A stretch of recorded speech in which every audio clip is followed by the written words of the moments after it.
At the Rusty Anchor, a small-town bar in North Carolina, what began as routine harassment erupted into one of the most remarkable stories of redemption ever witnessed.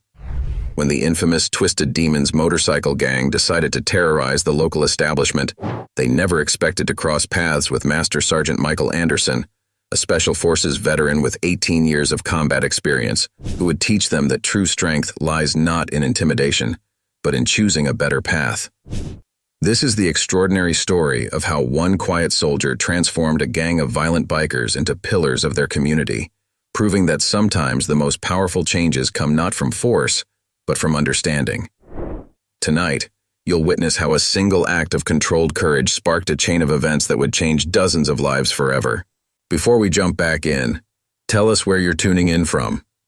And if this story touches you, make sure you're subscribed, because tomorrow, I've saved something extra special for you. Sarah Mitchell wiped down the bar counter for the third time in 5 minutes, her eyes darting nervously toward the group of bikers who had claimed the corner booth an hour ago. The Rusty Anchor was usually quiet on Thursday nights, but tonight's silence felt heavy, threatening. "Another round, sweetheart," Jake Thompson called out, his voice carrying the weight of too many previous drinks. "And make it quick this time." Sarah forced a polite smile. "Coming right up." Tom Wilson, a Vietnam veteran and regular customer, leaned closer to the bar. "Sarah, maybe you should call the police." "They won't come fast enough, Tom.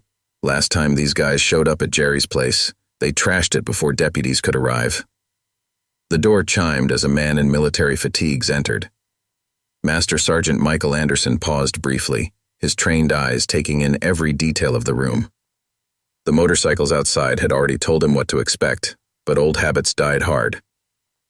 "Just water, please," he said quietly, taking a seat at the bar. Jake Thompson's laugh cut through the tension. "Hey, boys. Looks like we got ourselves a real-life hero here. What's wrong, soldier? Too good to drink with the rest of us?" Anderson took a slow sip of his water. "Not at all. Just passing through." Razor, Jake's right-hand man, slid off his stool. "You know what I hate most? These military types thinking they're better than everyone else." Sarah noticed Anderson's posture hadn't changed, but something in his eyes shifted. It wasn't fear or anger, just awareness, like a lion noticing nearby prey, but choosing not to hunt. "Sir," Anderson said calmly, "I'm just here for some water. No need for this to become anything else." Jake stood up, his considerable frame towering over most men, but Anderson didn't seem impressed. "Boys," Jake announced, "I think it's time we teach the sergeant here how we handle unwanted guests." "Last chance," Anderson said quietly. "We can all walk away from this." Beast and Snake, 2 more gang members, spread out, trying to flank Anderson. They moved like men used to intimidating others through size and numbers. Anderson saw their poor positioning, the telegraphed intentions, the obvious weak points in their stance. "You deaf, soldier boy?" Jake stepped closer. "Nobody tells us what to do in our territory." Tom Wilson watched the scene unfold with growing concern. He'd seen enough bar fights to know this was different. The soldier's calm wasn't bravado, it was experience. "Sarah," Anderson said without taking his eyes off Jake, "you might want to step back from the bar." Jake's first punch was telegraphed from a mile away. Anderson wasn't there when it landed. The big biker's fist whooshed through empty air as the soldier stepped aside with practiced ease. "That's one," Anderson said quietly. "Care to walk away now?" Razor charged in with a roar, but Anderson moved like water around his wild swings. A precise strike to Razor's solar plexus dropped him to his knees, gasping for air. "That's 2. Snake pulled a knife, its blade catching the bar's dim light. "You're dead, soldier boy." Anderson's movements became a blur. Snake's knife clattered to the floor as his arm bent at an awkward angle. Not broken, but firmly controlled. Beast rushed forward only to find himself face down on a table, his arm locked behind his back. "That's 3 and 4, Anderson said, his breathing still calm and measured. Jake stood frozen, watching his crew neutralized by a man who hadn't even spilled his water. For the first time in years, uncertainty crept into his expression. "Your move," Anderson said quietly, "but I'd suggest we try talking instead." The bar had fallen completely silent. Sarah stared open-mouthed at the scene before her. 4 of the most feared men in the county had been systematically dismantled in seconds, and the soldier responsible looked like he'd barely exerted himself. Who are you?" Jake's voice had lost its earlier bravado. "Just a soldier having some water. Now why don't you join me at the bar, and we can discuss why you feel the need to terrorize good people trying to run an honest business?" Tom Wilson smiled slightly, recognizing what was happening. He'd seen it before, in another life, the moment when bullies realize they've encountered someone operating on a completely different level. "Boys," Jake said after a long moment, "stand down." Anderson released his holds, movements precise and controlled. The other bikers stumbled back, rubbing sore joints and wounded pride. "Sarah," Anderson called out, "5 waters, please. Mr. Thompson and I are going to have a conversation about community relations." And that's how it began. None of the people in the Rusty Anchor that night could have guessed how this encounter would ripple through their community, touching lives far beyond the bar's walls. But as Master Sergeant Michael Anderson pulled up a bar stool next to a shaken Jake Thompson, the first seeds of transformation were already being planted. "So," Anderson said, sliding a glass of water toward Jake, "tell me about what brought you to this point." Jake Thompson stared at the glass of water, his weathered hands wrapped around it like a lifeline. The other bikers huddled at the far end of the bar, nursing their bruised egos and watching their leader with uncertainty. "What's there to tell?" Jake's voice carried years of bitterness. "You military types always think you can fix everything." Anderson took another sip of his water. "Not fixing, just listening." Sarah kept wiping glasses behind the bar, staying close enough to hear but trying to appear busy. The tension in the room had shifted from violent to something else, something unfamiliar. "I served too, you know," Jake said suddenly. 3rd Infantry Division. Got out in '08. Or rather, they kicked me out. "Dishonorable?" Anderson's voice remained neutral, free of judgment. "Yeah. PTSD they didn't understand back then. Got in too many fights. Lost my temper with an officer." Jake laughed humorlessly.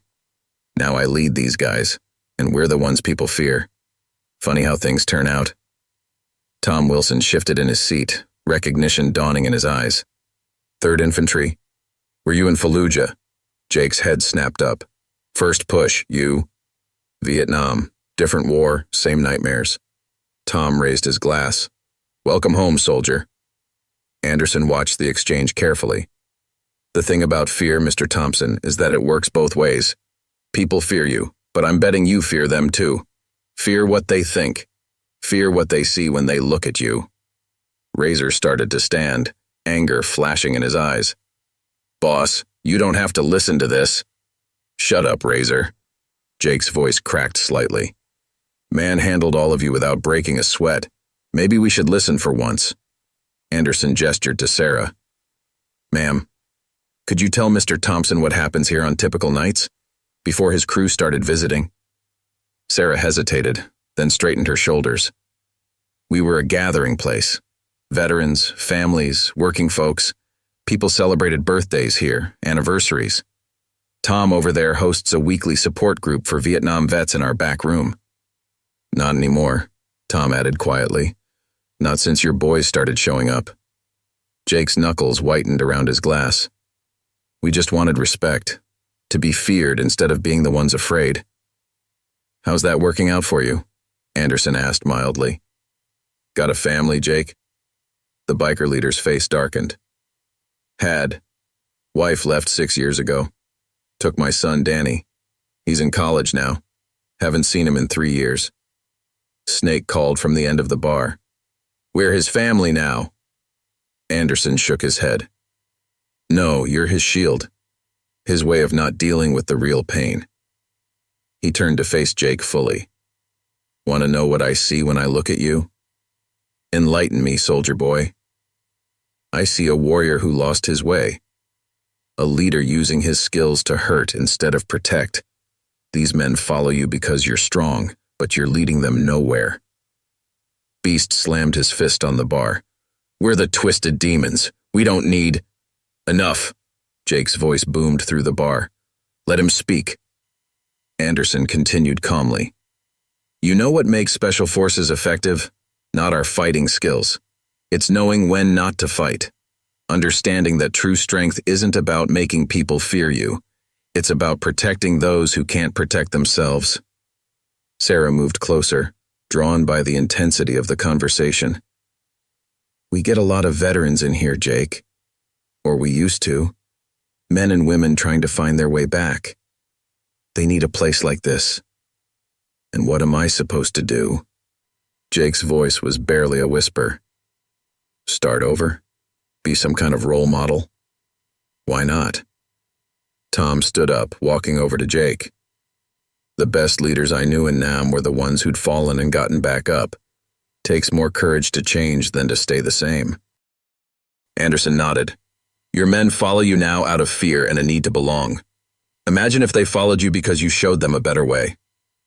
The door chimed as Detective Laura Martinez walked in, her hand instinctively moving to her weapon as she surveyed the scene. Everything okay here, Sarah? Got a call about the demons causing trouble. Before Sarah could answer, Jake stood up. No trouble, Detective, just having a conversation about change.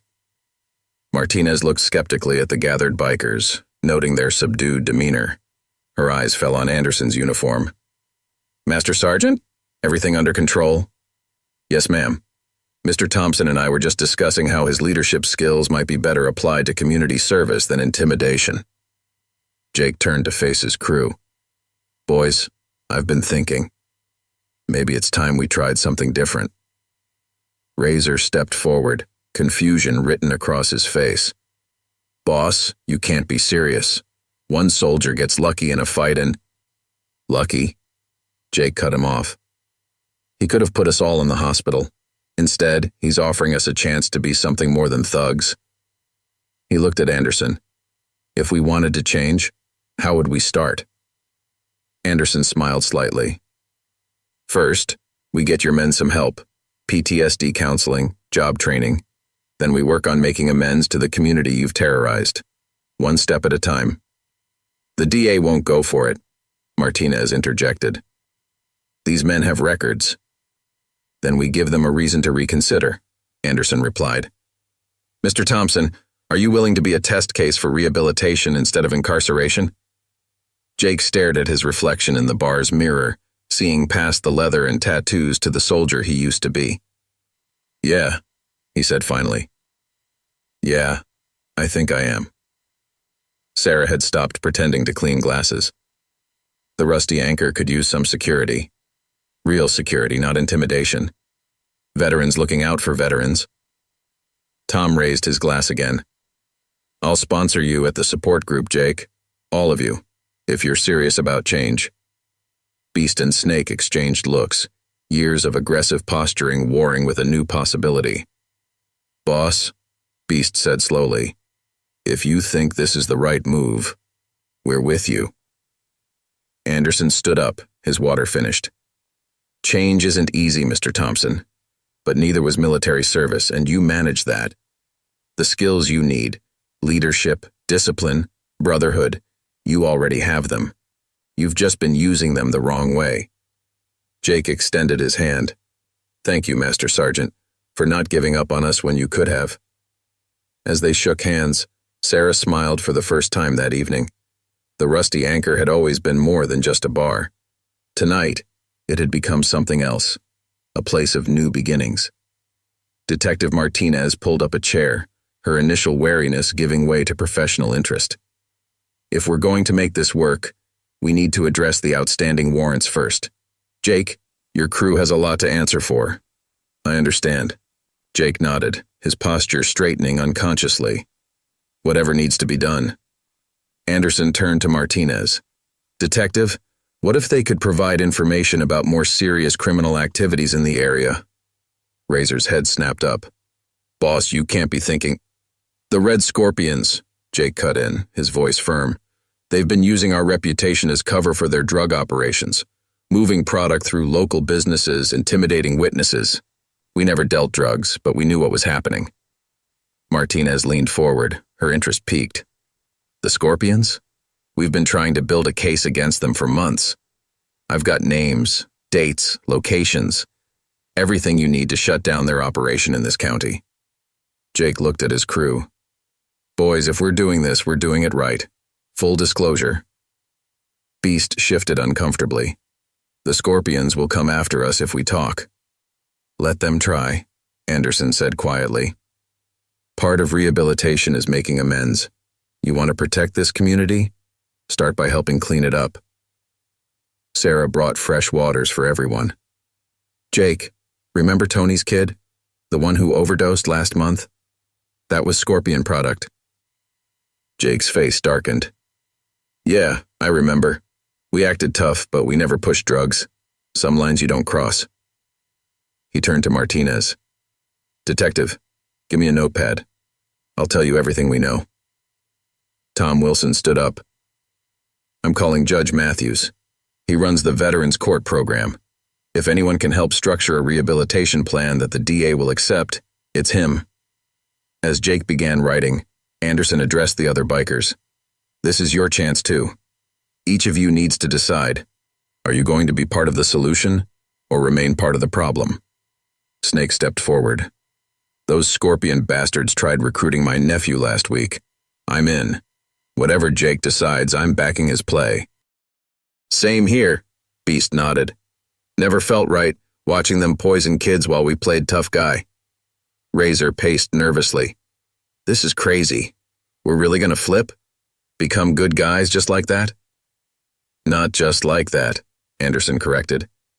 It's going to be hard work. Counseling, community service, facing the people you've hurt. But you'll do it together, as a unit. That's what brotherhood really means. Sarah watched the transformation happening in her bar with amazement. My cousin runs a construction company. They're always looking for reliable workers. If you boys are serious about changing, I can make a call. Jake looked up from his writing. Honest work. Been a while. He turned to Anderson. Why are you doing this? You could have just taken us down and walked away. Because everyone deserves a chance to find their way back. The hardest battles aren't fought with fists. They're fought within ourselves. Martinez finished reading Jake's notes. This is good. Really good. With this information, we could cripple the Scorpion's entire operation. She looked at Jake thoughtfully. You know they'll retaliate. Let them try, Beast growled. But this time the aggression in his voice had a different purpose. We protect our own. And now that means protecting this community. Tom returned, phone in hand. Judge Matthews will see us first thing tomorrow. He's intrigued by the idea of rehabilitating an entire gang at once.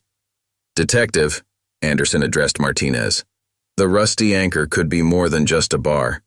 Make it a safe haven, a place where reformed criminals can mentor others trying to change. These men know the streets, know the players. Use that knowledge. Sarah's eyes lit up. We could expand the veterans program, create support groups for former gang members, show others there's a way out. Jake finished writing and handed the pages to Martinez. Everything I know about the Scorpions, their suppliers, their distribution network, their enforcers. He looked at his crew. Boys, from now on, we protect this place and these people. Anyone has a problem with that, walk away now. No one moved. Anderson stood, checking his watch. My work here is done. Detective Martinez, make sure these men get their chance. Sometimes the best way to defeat an enemy is to turn them into allies. Wait, Jake called out. How will we contact you if... You won't, Anderson smiled. This is your story now. Write it well. He turned to Sarah. Ma'am, thank you for the water. As Anderson walked toward the door, Tom raised his glass. To new beginnings. To new beginnings, the others echoed, even Razor, though he still looked uncertain. Martinez gathered her notes. I'll need you all at the station first thing tomorrow. But tonight... She looked around the bar. Tonight you've taken the first step towards something important. Jake watched Anderson's headlights disappear into the night. You know what's funny? We came here looking for trouble, and instead, we found a way home. Sarah started cleaning up, a real smile on her face now. The Rusty Anchor's always been a home for lost souls. Now it'll be something more, a place where people can find their way back. The night was far from over, but in the Rusty Anchor, something had shifted. The transformation had begun, and there would be no going back. The next morning dawned cold and clear. Jake Thompson stood outside the police station, his leather vest feeling heavier than usual. The rest of his crew huddled nearby, their motorcycles parked in a neat row instead of their usual intimidating formation. You sure about this, boss? Razor fidgeted with his keys. Once we go in there. For the last time, yes. Jake straightened his shoulders. We made our choice last night. Detective Martinez was waiting inside, along with Judge Matthews, a stern-looking man in his 60s. Tom Wilson sat beside them, his Vietnam veteran's cap placed respectfully on the table. Gentlemen, Judge Matthews began, Detective Martinez and Mr. Wilson have briefed me on last night's unusual events. I must say, this is unprecedented. Jake stepped forward. Your Honor, we know we've done wrong. We're ready to make it right. It won't be easy, the judge warned. I'm talking mandatory counseling, community service, regular check-ins. Some of you have serious charges pending. We understand, sir. Jake's voice carried new resolve. Whatever it takes. Detective Martinez spread out a series of photographs. These are known Scorpion operations. Mr. Thompson, can you confirm these locations? For the next 2 hours, Jake and his crew detailed everything they knew. Distribution points, corrupt business owners, enforcement tactics. With each revelation, Martinez's smile grew wider. This is better than we hoped, she said finally. With this information, we can coordinate with DEA for a major operation. Snake shifted nervously. The Scorpions will know it came from us. Let me worry about that, Martinez replied. Your job now is focusing on rehabilitation. Judge Matthews cleared his throat. I've reviewed your proposal for the Rusty Anchor. Using it as a base for community outreach is interesting, but risky. You'll need structure, supervision. I'll oversee it, Tom volunteered. Between my veterans group and Sarah's business sense, we can make it work. A commotion outside drew their attention. Through the window, they could see Sarah Mitchell rushing up the station steps. She burst into the room, face flushed. The Scorpions, she gasped. They're at the bar. 3 of them came looking for Jake. They're tearing the place apart. Beast stood up, fists clenched. Those bastards. Sit down, Judge Matthews commanded. This is your first test. How you handle this will determine if I believe you're serious about changing. Jake looked at Detective Martinez. We do this legal, by the book. Martinez nodded, already reaching for her radio. Units to Rusty Anchor, suspects destroying property. She turned to Jake. You know these guys. Any weapons? Carlos Ramirez runs their enforcement. He always carries a piece, usually a .45 in an ankle holster. Taking notes now, boss? Razor asked sarcastically. Yes, Jake snapped. Because this time we're protecting people, not terrorizing them. Judge Matthews studied Jake intently. Mr. Thompson, I'm going to make you a deal. Help Detective Martinez shut down the Scorpions legally, and I'll consider it as part of your community service. We'll need backup, Martinez said, strapping on her vest. The Scorpions play rough. They've got backup, Tom smiled, pulling out his phone. Sarah, how many veterans are at the bar right now? Sarah's voice came through the speaker. Thursday morning coffee group, about 15 of them, mostly Marines and Army. They're containing the situation. Beast laughed. Scorpions tried pulling this shit on a bar full of vets? Sometimes the best lessons come from bad decisions, Jake mused. Detective, let's go show the Scorpions what reformed criminals and law enforcement can do together. As they headed for the parking lot, Judge Matthews called out, Remember, Everything by the book. Yes, sir, Jake replied, then turned to his crew. Mount up, boys. Time to protect our new home. The ride to the Rusty Anchor was different from any they'd made before. No intimidating formation, no revving engines, just purposeful movement, following Martinez's patrol car.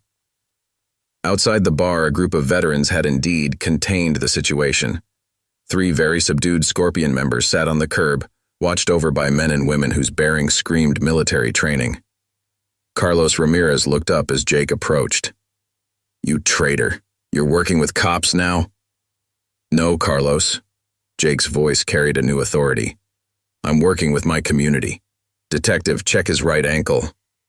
Martinez found the .45 exactly where Jake said it would be. Carlos Ramirez, you're under arrest. As Martinez read the rights, Sarah emerged from the bar. Place is a mess, but nothing we can't fix. She looked at Jake's crew. You boys still good at intimidating people?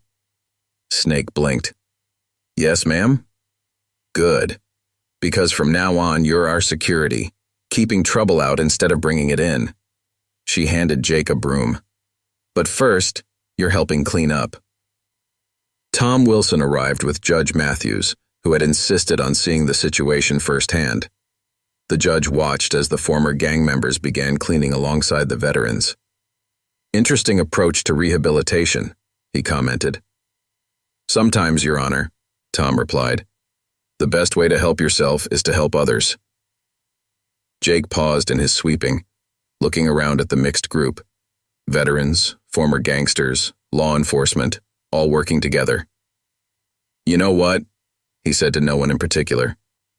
That soldier last night, he saw something in us we couldn't see in ourselves. That's what real leaders do, Tom nodded. They show people their potential. The morning sun climbed higher, shining through the Rusty Anchor's windows on a scene of unexpected cooperation and change. The transformation had begun. While cleaning up the bar, Jake's phone buzzed. The number was unfamiliar, but the message stopped him cold.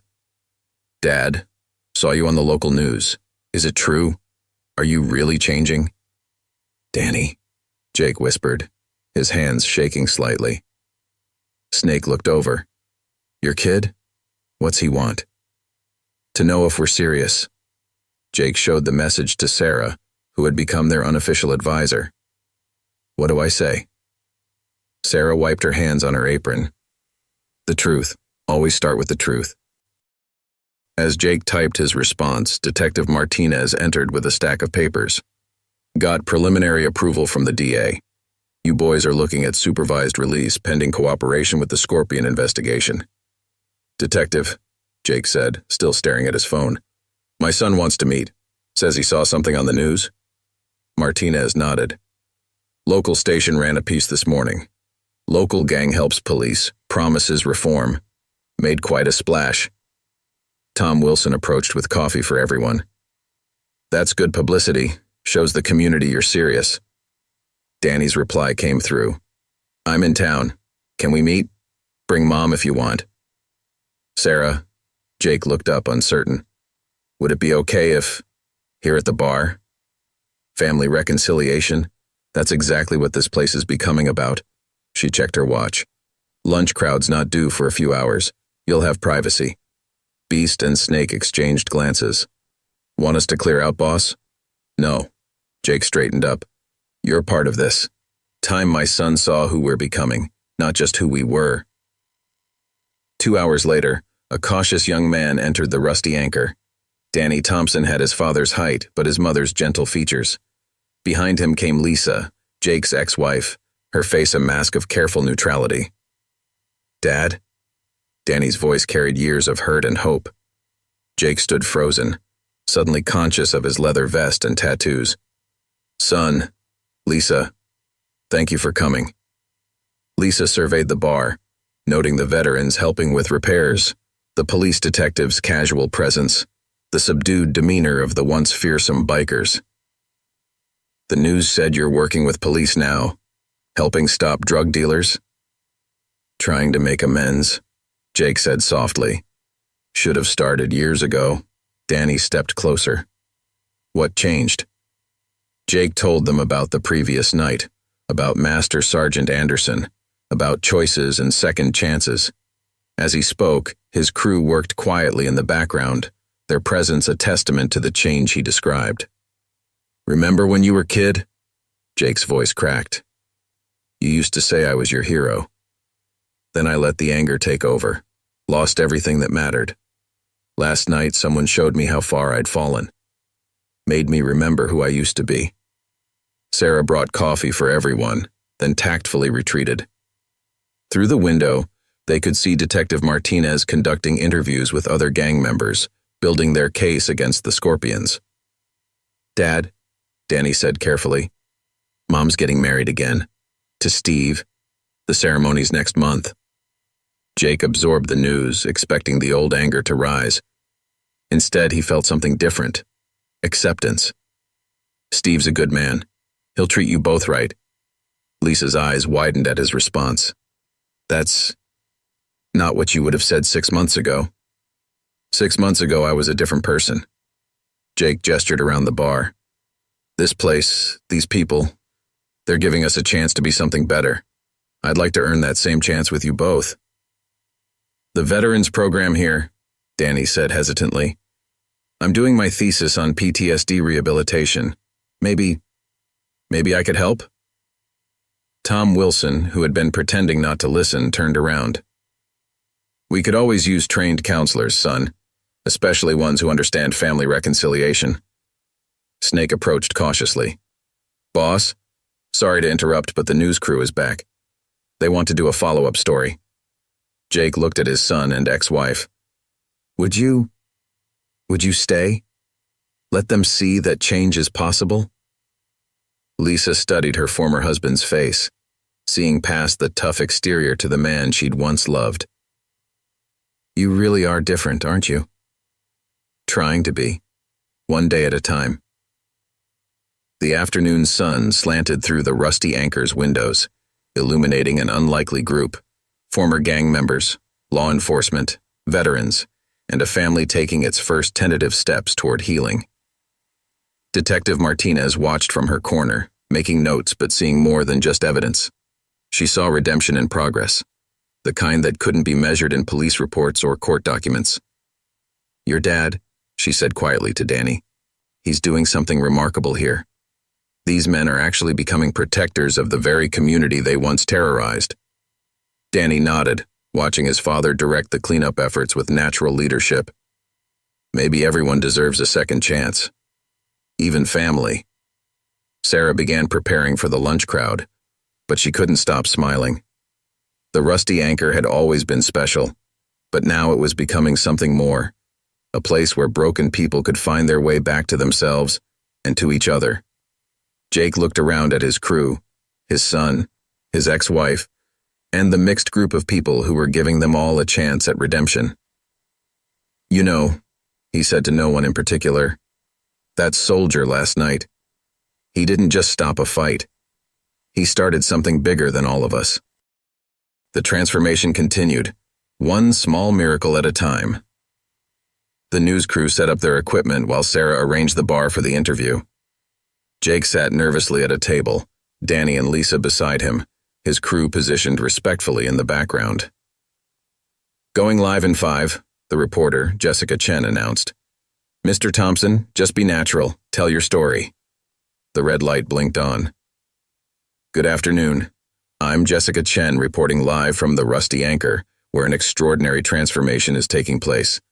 Mr. Thompson, 24 hours ago, your gang was known for terrorizing local businesses. What changed?" Jake cleared his throat. "Sometimes it takes someone seeing through your anger to remind you of who you really are. A soldier did that for us last night." "The mysterious Special Forces veteran? Can you tell us more about that encounter?" "He could have destroyed us. Instead, he showed us another path, reminded me what real strength looks like." Danny leaned forward. "My father was a soldier once too. Maybe that's why the message got through." Jessica turned to Lisa. "Mrs. Thompson, you're witnessing this change firsthand. What are your thoughts?" "Honestly, I'm stunned. The man I see today, he's more like the Jake I married, the one who wanted to protect people, not frighten them. Detective Martinez stepped into frame. The Thompson crew's cooperation has already led to major breakthroughs in our fight against drug trafficking. They're proving that redemption is possible. Suddenly, the bar's door burst open.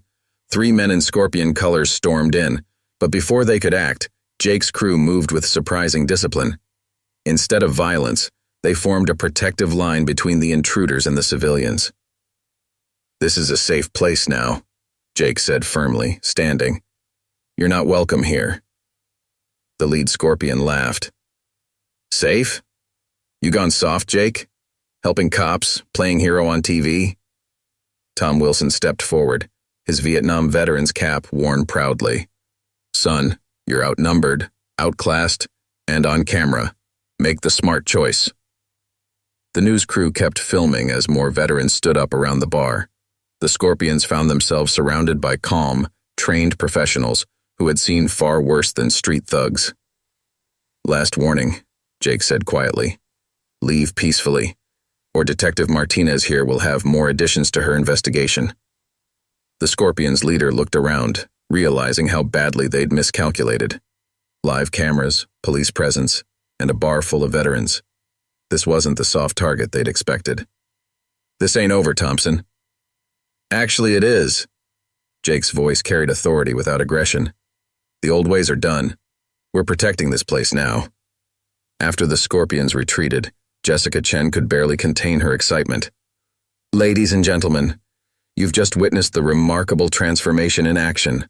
Former criminals standing up to protect their community." Danny gripped his father's arm. "Dad, that was amazing. You didn't even have to fight." "Your old man's learning," Jake smiled. "Sometimes strength means knowing when not to use force." Sarah emerged from behind the bar. "And that, ladies and gentlemen, is what the Rusty Anchor is becoming. A place where people protect each other, where second chances are real, and where even the hardest hearts can find their way home." Later, after the news crew packed up, Detective Martinez gathered everyone around. The Scorpions' appearance was predictable. They'll try again. "Let them," Snake said, but his tone was professional rather than aggressive. "We'll handle it right this time." Tom Wilson raised his coffee cup. "You boys did good. Showed restraint, protected civilians. That's what real security looks like." Lisa touched Jake's arm. "I never thought I'd say this, but I'm proud of you, Jake. Steve's ceremony next month? Would you come? As a guest?" Jake looked at his son, saw the hope in Danny's eyes. "I'd be honored, if you're sure." "More than sure," Danny smiled. "Maybe bring some of your new friends? Show everyone what real change looks like?" Beast tried to hide his emotion. "Boss, we clean up nice when we need to." Sarah started preparing for the evening crowd. "First, you boys need proper security training. Tom, didn't you mention knowing some retired police instructors?" "Already made some calls," Tom nodded. "They're interested in our little experiment here." Detective Martinez checked her phone. "DA's office loves the publicity. They're fast-tracking our rehabilitation program proposal." Jake watched his son and ex-wife talking with his crew, saw the barriers of years starting to crumble. "You know what's funny? We thought being feared made us strong. Turns out being respected feels a whole lot better." The Rusty Anchor hummed with energy as regular customers began arriving for dinner. But now, instead of clearing out in fear, they nodded respectfully to Jake's crew, understanding that something profound had changed. "Dad," Danny said quietly, "I'd like to bring some of my psychology professors here. Show them what you're building. This could be a model for other communities." Jake looked around at his new family, not just his crew, but the veterans, the customers, and most importantly, his son, who was finally looking at him with pride again. "Bring them," he said. "Bring anyone who needs to see that change is possible. The door's always open." The transformation of the Rusty Anchor continued, each small victory building towards something larger than any of them had imagined. As evening approached, the Rusty Anchor filled with a mix of regular customers and curious newcomers who'd seen the news coverage. Jake's crew, now wearing simple black t-shirts with security printed on the back, maintained a professional presence. "You're 3 o'clock, Snake," Jake murmured. "Guy in the blue jacket seems nervous."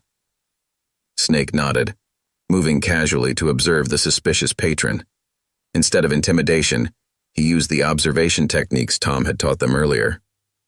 "Sir," Snake approached the man quietly. "Everything all right? You seem uncomfortable." The man jumped slightly. I used to run a store downtown, your guys, last year. We did wrong by you," Snake acknowledged. "Part of our change is making amends. What's your name?" "Mike Chen.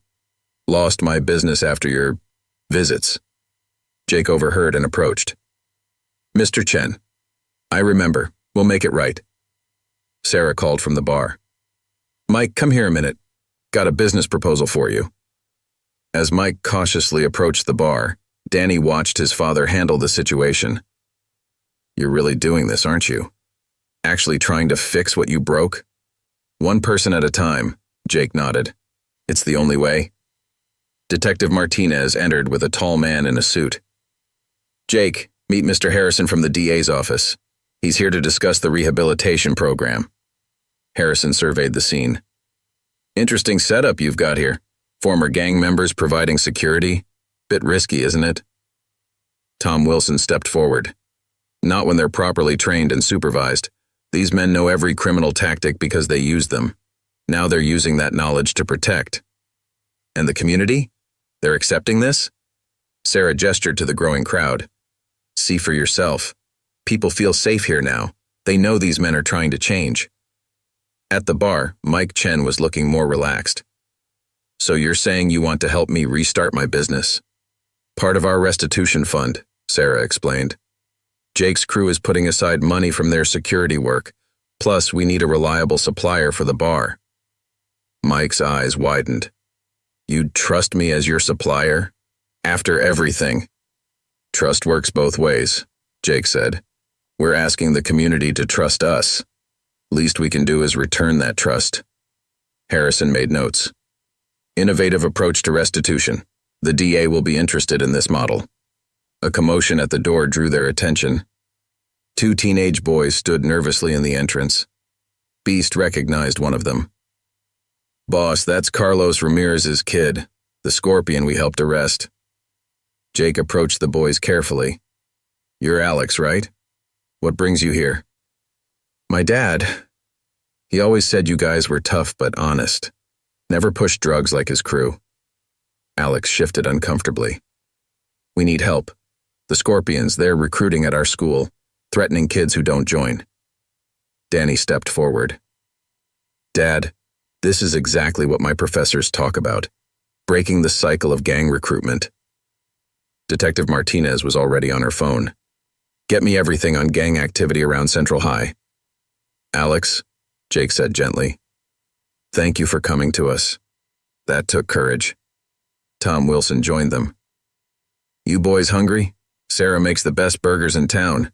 We can talk while you eat." As the teens settled at the bar, Harrison watched with growing interest. From terrorizing businesses to protecting the community and mentoring at-risk youth, quite a transformation. The soldier who started all this, Jake mused. He said something about true strength being about protection, not intimidation.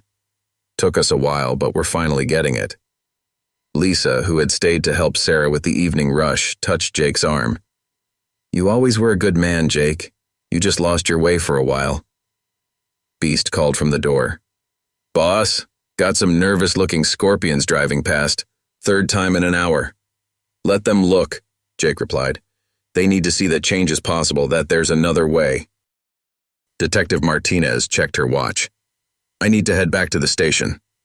Jake, tomorrow we start planning the major operation against the Scorpions. Your intelligence has been invaluable." "We'll be ready," Jake assured her.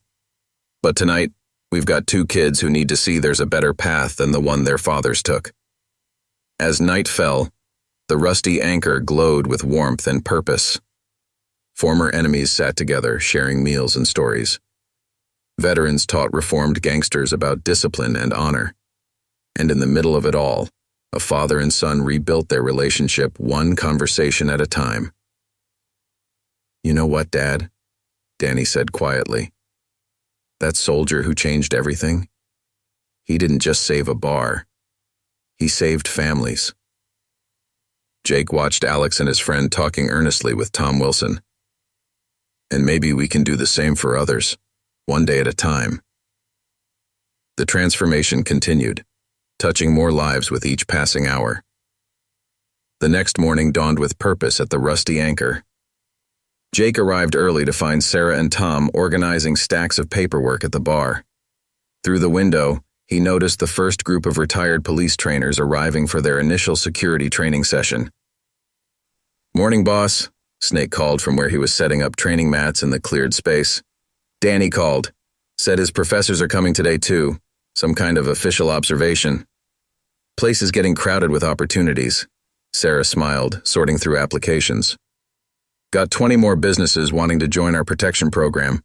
Legitimate security contracts, Jake. Real income." Tom handed Jake a thick folder. "Background checks came back on all your boys. Interesting reading. Half of them are veterans themselves, just lost their way like you did." Beast entered, carrying boxes of new security uniforms. "These feel strange. No leather, no patches."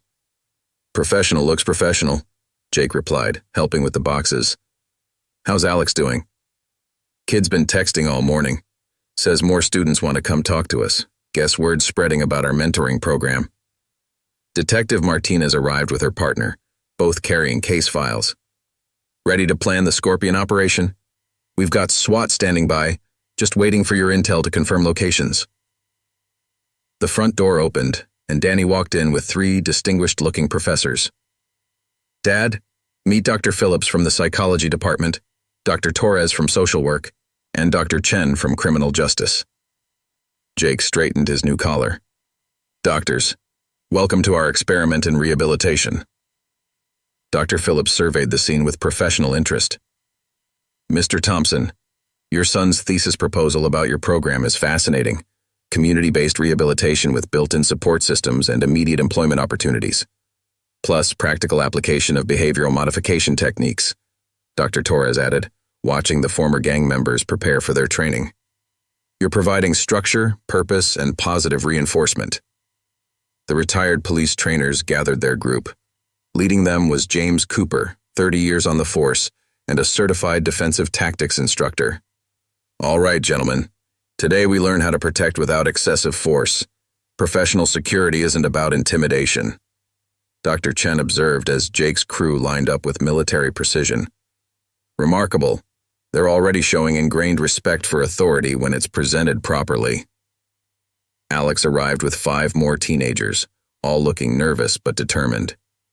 "Mr. Thompson, these guys, they need help too. The Scorpions are getting aggressive at school."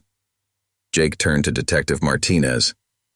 "We need to move on that operation soon, before more kids get pulled in." Lisa entered carrying boxes of supplies. "Jake, Steve wants to help. His construction company's offering apprenticeships for any of your guys who want to learn a trade." The morning unfolded in organized chaos. In one corner, Cooper's team ran security drills, teaching proper restraint techniques and situation assessment. Near the bar, Sarah coordinated with local businesses about protection contracts, while Tom counseled veterans and former gang members alike. Dr. Phillips took extensive notes. The multi-layered support system is crucial. Employment, counseling, mentorship, all working together. 2 Scorpion cars cruised by again, slower this time. Snake tensed but maintained his post professionally. "They're watching," Martinez noted. "Getting nervous about what you're building here." "Let them watch," Jake replied. "Maybe some will realize there's another way." Danny worked with Alex's group, using his psychology training to help them understand gang recruitment tactics. They prey on your need to belong, to feel strong, but real strength comes from lifting others up. Mike Chen arrived with his first delivery as the bar's new supplier. "Jake, got some folks asking about your rehabilitation program. former gang members looking to change. The professors exchanged glances. Dr. Torres spoke first. Mr. Thompson, would you consider documenting your methods? This could become a model for other communities. Beast helped Mike unload his truck. Their former adversarial relationship transformed into professional cooperation. Boss, remember when we used to shake this man down? Now we're protecting his business. That's called growth, Tom called from his counseling table. Speaking of which, your PTSD group starts in an hour. Cooper gathered everyone for a demonstration. Security isn't about winning fights, it's about preventing them. Watch how proper positioning and verbal de-escalation can control a situation. The training session turned heads as customers began arriving for lunch. They watched former gang members learning professional security techniques with dedicated concentration. Sarah handled questions from curious patrons. Yes, they're the same guys. No, this isn't a joke. They're changing, and they're helping others change too. Dr. Chen interviewed several customers. The community's acceptance is crucial to the program's success. They're giving these men a chance to prove themselves. Lisa watched Jake move between groups, coordinating activities, offering encouragement, leading by example. You found your calling, she said softly. You're good at this. The soldier who started this, Jake replied. He saw something in us we couldn't see ourselves. Now we're trying to do the same for others. Martinez's phone buzzed. Jake, SWAT's ready. They want to move on the Scorpions tomorrow. One more day of them threatening kids, Jake frowned, watching Alex's group. But we do this right. By the book. Danny gathered his professors. See how it all works together? The bar provides a safe space, the security work offers immediate income, and the mentoring programs break the recruitment cycle. Dr. Phillips nodded approvingly. Your father's created something unique here, a comprehensive rehabilitation model that addresses both practical and psychological needs. As afternoon approached, Jake gathered his crew. Tomorrow we help take down the Scorpions. Today we prove we deserve the trust this community's giving us. The retired police trainers observed their students' progress. Cooper smiled slightly. They're learning fast, military training showing through. Just needed someone to remind them what it means to serve. Sarah posted the week's schedule: security training, counseling sessions, mentoring programs, and community outreach. The Rusty Anchor had become more than a bar. It was becoming a beacon of transformation. Dad, Danny said proudly, my professors want to write a paper about this, show other cities what's possible. Jake watched his men train, saw the teenagers finding hope, observed the community's growing acceptance. Tell them to write about the power of second chances, about how one moment of wisdom can change everything. The transformation of the Rusty Anchor continued, each hour bringing new challenges and new opportunities for redemption. The evening before the Scorpion operation, Detective Martinez called an emergency meeting at the Rusty Anchor. SWAT Commander Phillips, a weathered veteran of 20 years, spread surveillance photos across the bar. Intel suggests the Scorpions are planning something big, Martinez began. They're losing territory, losing recruits, and they're not happy about it. Jake studied the photos. That's their main stash house. But something's different. Those aren't regular guards. Professional muscle, Commander Phillips confirmed. They've hired ex-military contractors. This just got more complicated. Snake leaned forward. Those trucks, they're new. Wasn't part of their regular operation when we were watching them. That's what concerns us, Martinez replied. They're escalating. Our sources say they're planning to hit multiple locations tomorrow. Show of force. Sarah locked the bar's front door, turning the sign to closed. The entire crew gathered around the makeshift command center, along with Tom Wilson and several trusted veterans. Jake, Commander Phillips addressed him directly. Your intel has been solid, but tomorrow's operation is high risk. We need to know, are you and your men prepared to continue supporting law enforcement? Those contractors, Beast interrupted, pointing at a photo. I recognize one of them. Marcus Reed. Did 3 tours in Iraq. He's not just muscle, he's tactical. Tom Wilson moved closer. Reed? He was in my PTSD group last year. Dropped out when the money got tight. Damn shame. Danny, who had stayed to help with research, pulled up files on his laptop. Reed's got a record. Small stuff, but escalating. Classic pattern of a veteran struggling to readjust. Like we were, Jake said quietly. Commander, let me reach out to Reed. Maybe we can avoid some bloodshed. Martinez shook her head. Too risky. If you tip them off. Not tip them off, Jake clarified. Show them another way, like that soldier showed us. The SWAT commander considered. Reed's presence changes things. If he's running their security, tomorrow could get very ugly. Sarah brought coffee for everyone. Jake's right.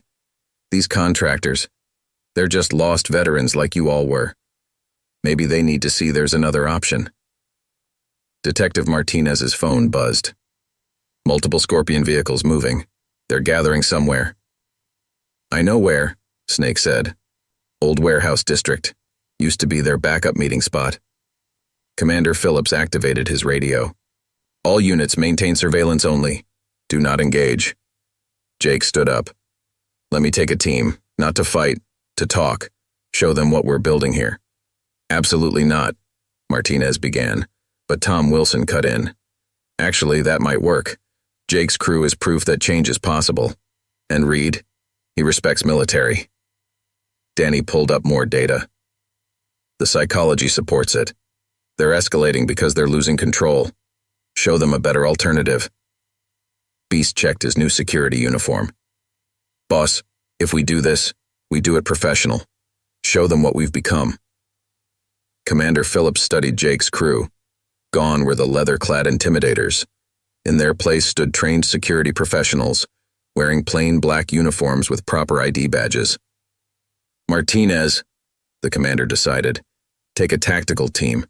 Position them nearby but out of sight. Thompson, you get one chance to talk. If anything feels wrong, we'll be careful, Jake assured him. Snake, Beast, you're with me. The rest secure the bar. Sarah, keep running those background checks on Reed and the others. Find something we can use. Tom Wilson grabbed his Vietnam veteran's cap. I'm coming too. Reed knows me. Might help. As they prepared to leave, Danny hugged his father. Dad, be careful. We've come too far to lose you now. Not losing anyone, Jake promised. We're trying to save people, like someone saved us. Sarah caught Jake's arm. The security cameras caught something. Reed's been here watching the bar 3 times this week. Studying us, Beast suggested, but Jake shook his head. No. Wanting to understand. He's seeing veterans helping veterans, seeing another way. Martinez keyed her radio. All units be advised. Negotiation team heading to target location. Hold positions and stand by. The night air was cool as Jake's team climbed into their vehicles. No motorcycles tonight. They took the company SUV, properly marked with their new security company logo. Remember, Jake addressed his men, we're not gang members anymore. We're professionals trying to help other veterans find their way back. Tom Wilson checked his phone. Got some of my veteran contacts heading there too. People Reed trusts. Sometimes the best way to reach someone is to surround them with understanding. As they drove through the quiet streets, Jake thought about that night at the Rusty Anchor, when a Special Forces soldier had shown them another path. You know what's funny? He said to no one in particular. A week ago, we were the ones everyone feared. Now we're trying to save people from making our mistakes. Snake adjusted his collar. Boss, what if they don't listen? Then we tried, but I think they will. Because deep down, every veteran knows there's a better way than this. The warehouse district loomed ahead, dark except for a few scattered lights. Several Scorpion vehicles were already parked outside their target building. Martinez, Jake spoke into his radio. We're going in. Remember? No matter what happens, we do this right. These aren't just criminals we're dealing with. They're lost veterans who need to find their way home. The transformation they'd experienced was about to face its biggest test, not in combat, but in compassion. Jake led his team toward the warehouse, their footsteps echoing in the night. Through the windows, they could see about 20 Scorpions gathered, with Reed's contractors positioned strategically around the room. "Just like a military briefing," Tom whispered. "Reed's running it like an operation." Martinez's voice crackled in their earpieces. "Thermal imaging shows 32 bodies inside, heavy weapons present." Jake adjusted his tie, part of the new uniform he still wasn't used to. "Remember, we're not here to fight. We're here to offer a way out." As they approached the main door, a voice called out, "That's far enough, Thompson." Marcus Reed emerged from the shadows, his military bearing evident in every movement. He wore tactical gear, but Jake noticed it was worn and patched, a veteran struggling to maintain standards with limited resources. "Hello, Marcus." Tom stepped forward. "Been a while since group therapy." Reed's expression flickered with recognition. "Mr. Wilson, what are you doing with these guys?" "Same thing you could be doing, helping veterans find their way back." Jake kept his hands visible. "We saw your surveillance, Marcus. You've been watching the Rusty Anchor, watching what we're building." "Building?" Reed's laugh was harsh. "You went soft, Thompson. Turned on your own kind." "No," Jake replied calmly. "We found our way back to who we really are. Soldiers, protectors." Inside the warehouse, the Scorpions were getting restless. Their leader, Carlos's replacement, moved toward the door.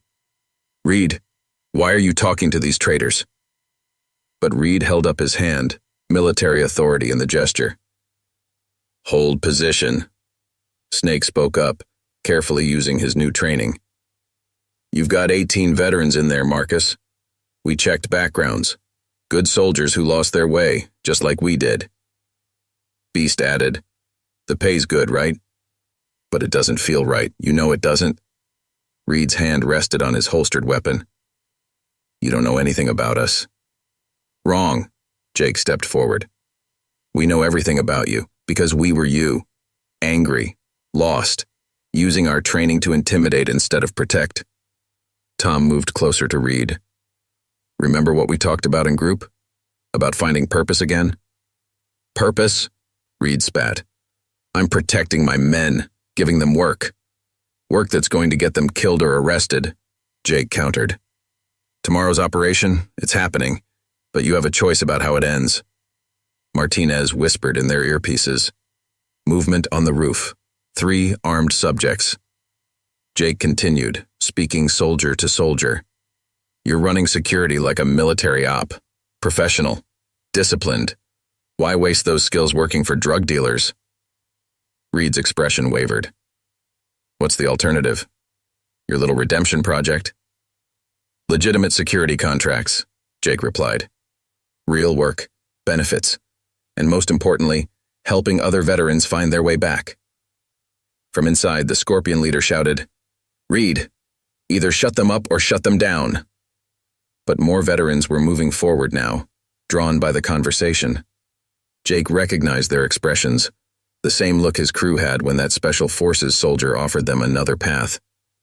"Marcus," Tom said quietly, "remember what you told me in group? About wanting to make your daughter proud?" Reed's hand dropped from his weapon. "You remember that?" "I remember everything my veterans tell me, including how much it hurt when she stopped visiting because she was ashamed of what you'd become." Jake pressed the advantage. "My son stopped talking to me too.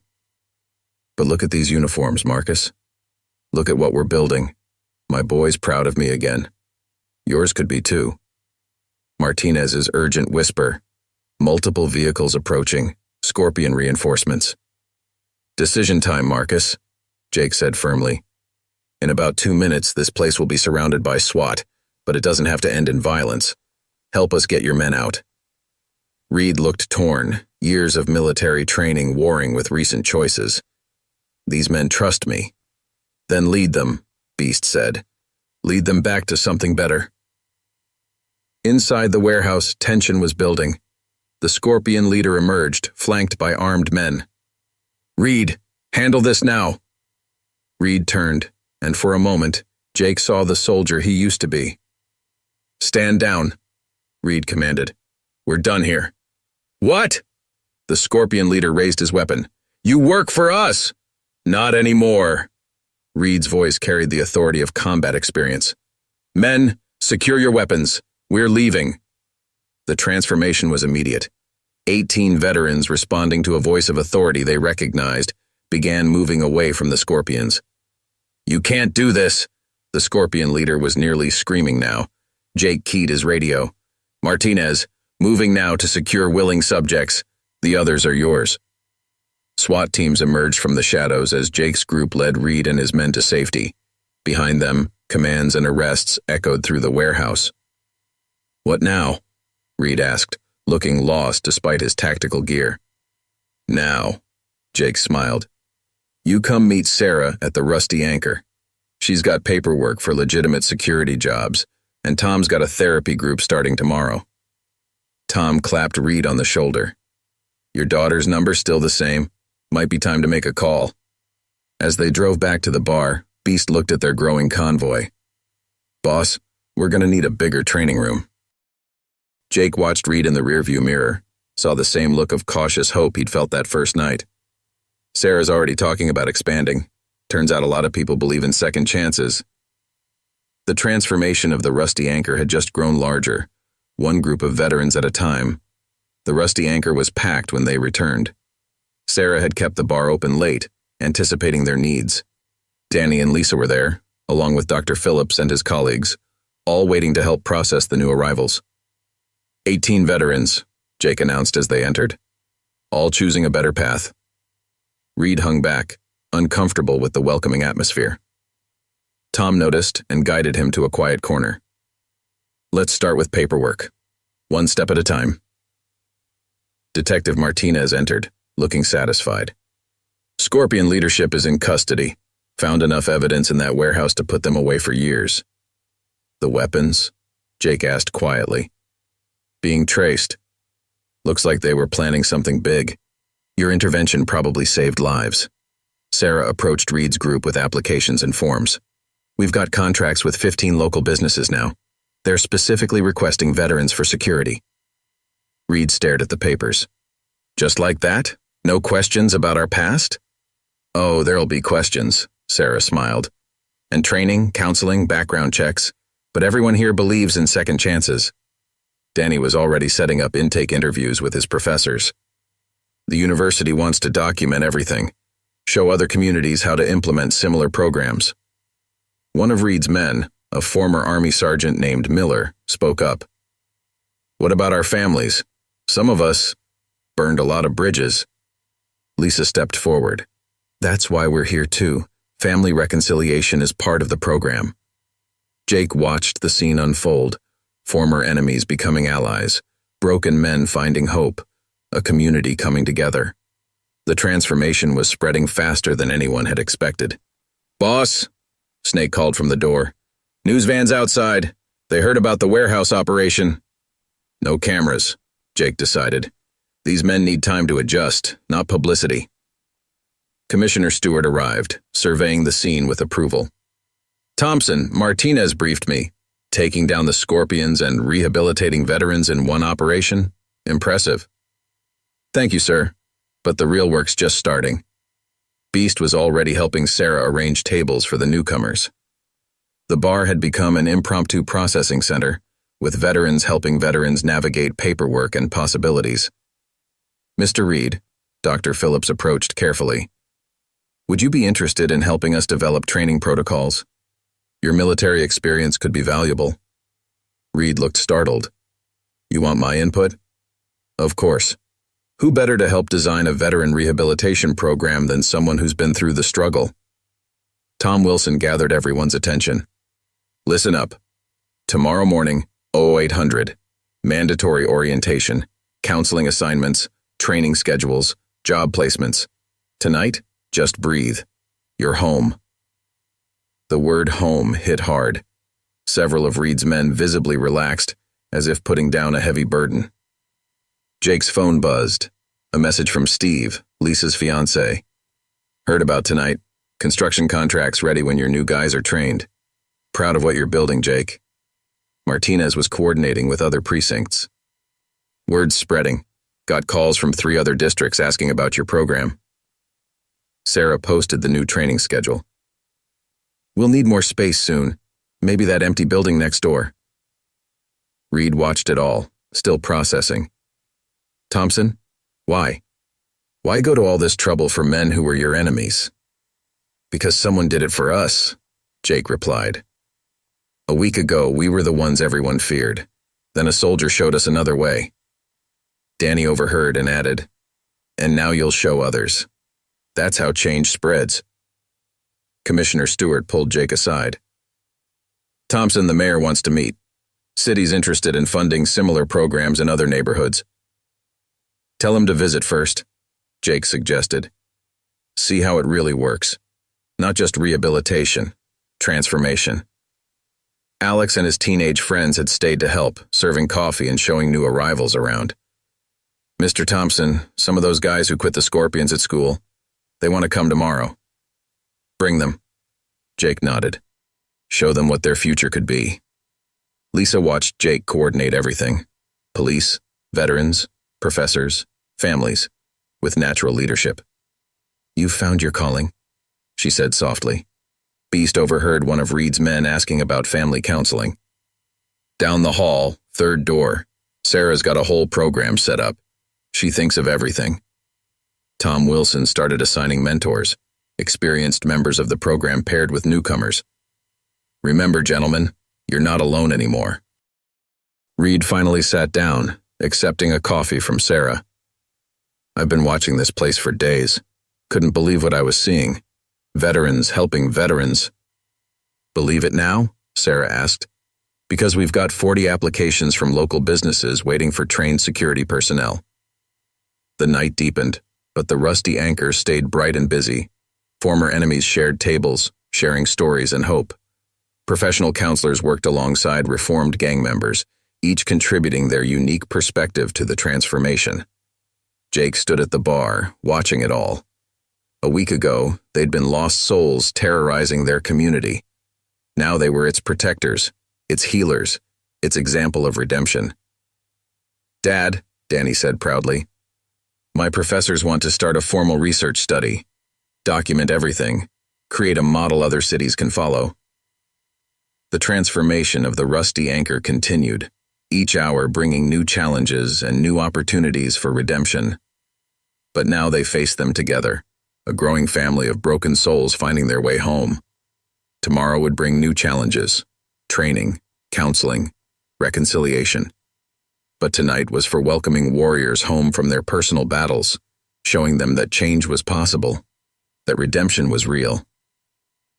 The story of the rusty anchor was becoming something larger than any of them had imagined, a testament to the power of second chances and the endless possibilities of transformation. The next morning at exactly 0800, the rusty anchor's parking lot was filled with an unlikely mix of vehicles. Motorcycles parked alongside family sedans and police cruisers. Inside, Jake stood before the assembled group of 43 veterans, including Reed's men and several former Scorpion members who had switched sides during the warehouse operation. First rule, Jake began, his voice carrying the authority of someone who had walked their path. We do everything by the book. You want redemption? Earn it. Cooper, the retired police trainer, stepped forward with a stack of manuals. Security certification starts today. No shortcuts, gentlemen. You'll learn everything from threat assessment to conflict de-escalation. Sarah moved through the crowd distributing schedules. Morning training, afternoon counseling, evening community service. Yes, it's intense. Yes, it's mandatory. Dr. Phillips stood with his research team, documenting everything. The structured routine is crucial. It replaces the chaos of gang life with purposeful activity. Reed, now wearing civilian clothes instead of tactical gear, raised his hand. What about our records? Most of us can't pass background checks. Commissioner Stewart, who had returned for the morning briefing, addressed this. We are implementing a special certification program. Past records will be provisionally sealed pending completion of rehabilitation. In other words, Martinez added, prove you've changed, and we'll help clear your path. Tom Wilson began assigning veteran mentors. Each of you will work with someone who's already been through this. No lone wolves. We succeed or fail as a unit. Danny, who had brought 3 of his psychology professors, watched the process with academic interest. The peer support system is fascinating. They're recreating the military structure they understand, but with a healing purpose. Beast was helping organize security uniforms when a commotion outside caught everyone's attention. A group of women and children stood hesitantly at the entrance, families of the new recruits. "This wasn't supposed to happen yet," Sarah whispered to Jake. "We haven't prepared them for family reconciliation." But Reed stepped forward, tears in his eyes. "Katie?" His teenage daughter stood among the group, clutching her mother's hand. Mom said you're getting help," Katie's voice trembled. "That you're becoming a good guy again." The atmosphere in the bar shifted. Hardened veterans fought back emotions as families they'd pushed away began filtering in. "Change of plans," Jake announced. "Take 10 minutes. Greet your families. Show them you're serious about this."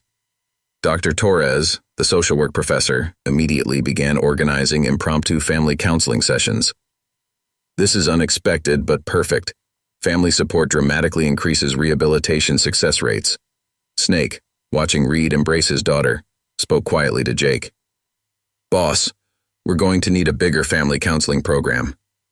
"Already on it," Sarah replied. "Got 3 more counselors starting next week. And the building next door? Just got approved for renovation.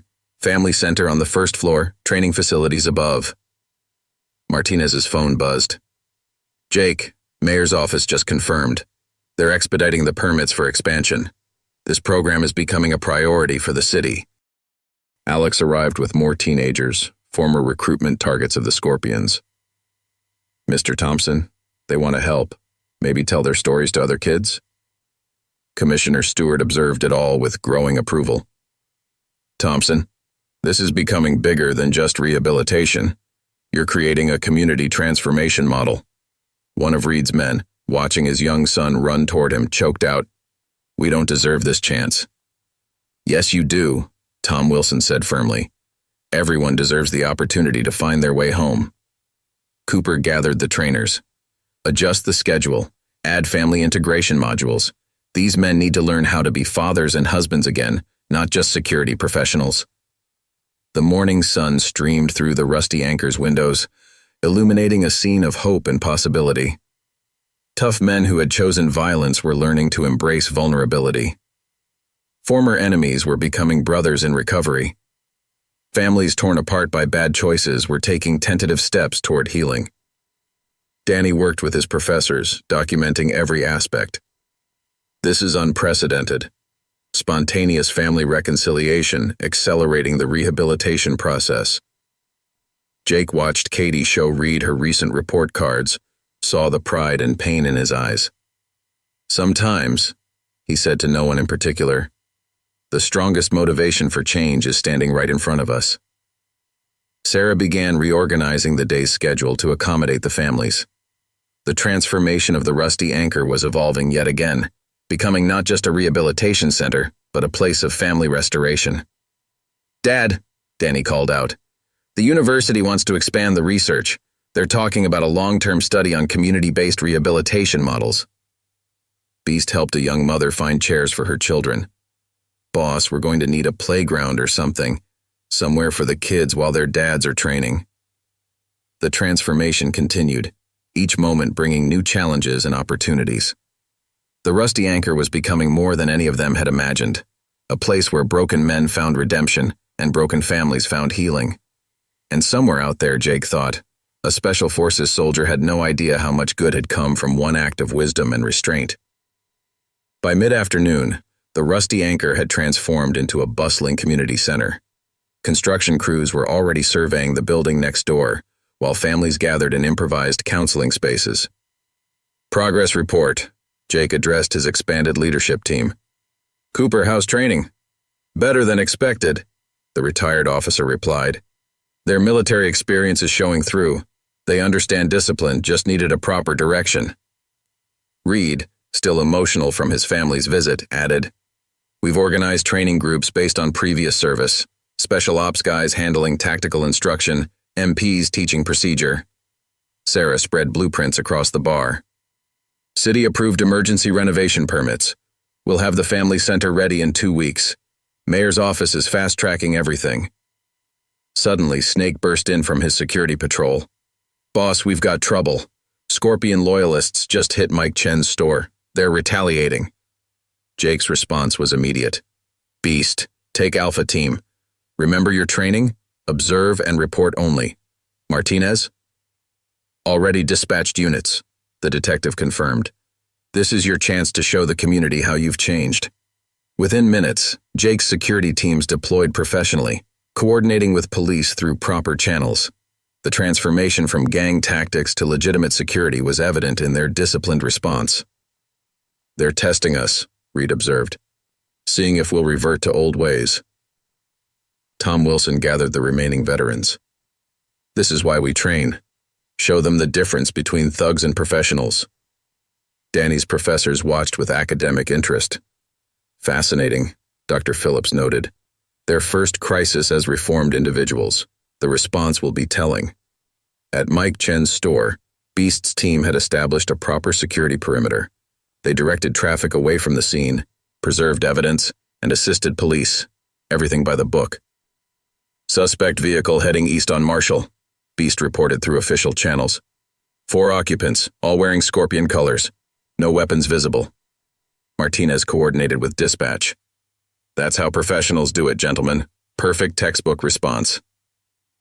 Back at the Rusty Anchor, families watched nervously as the situation unfolded.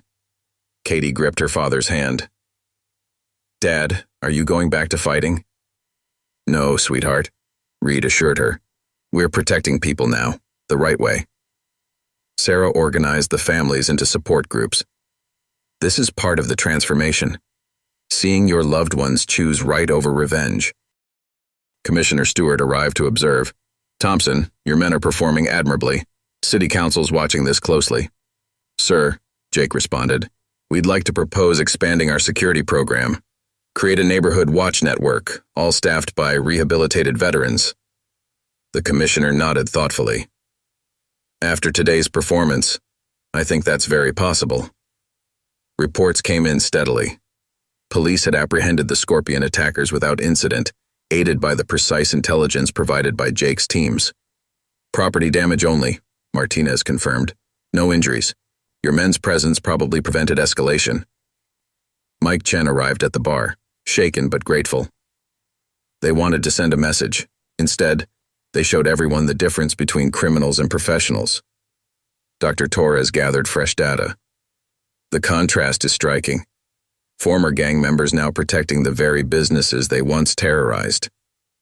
Snake's radio crackled. All units reporting in. Situation contained. No injuries, no confrontations, no use of force required.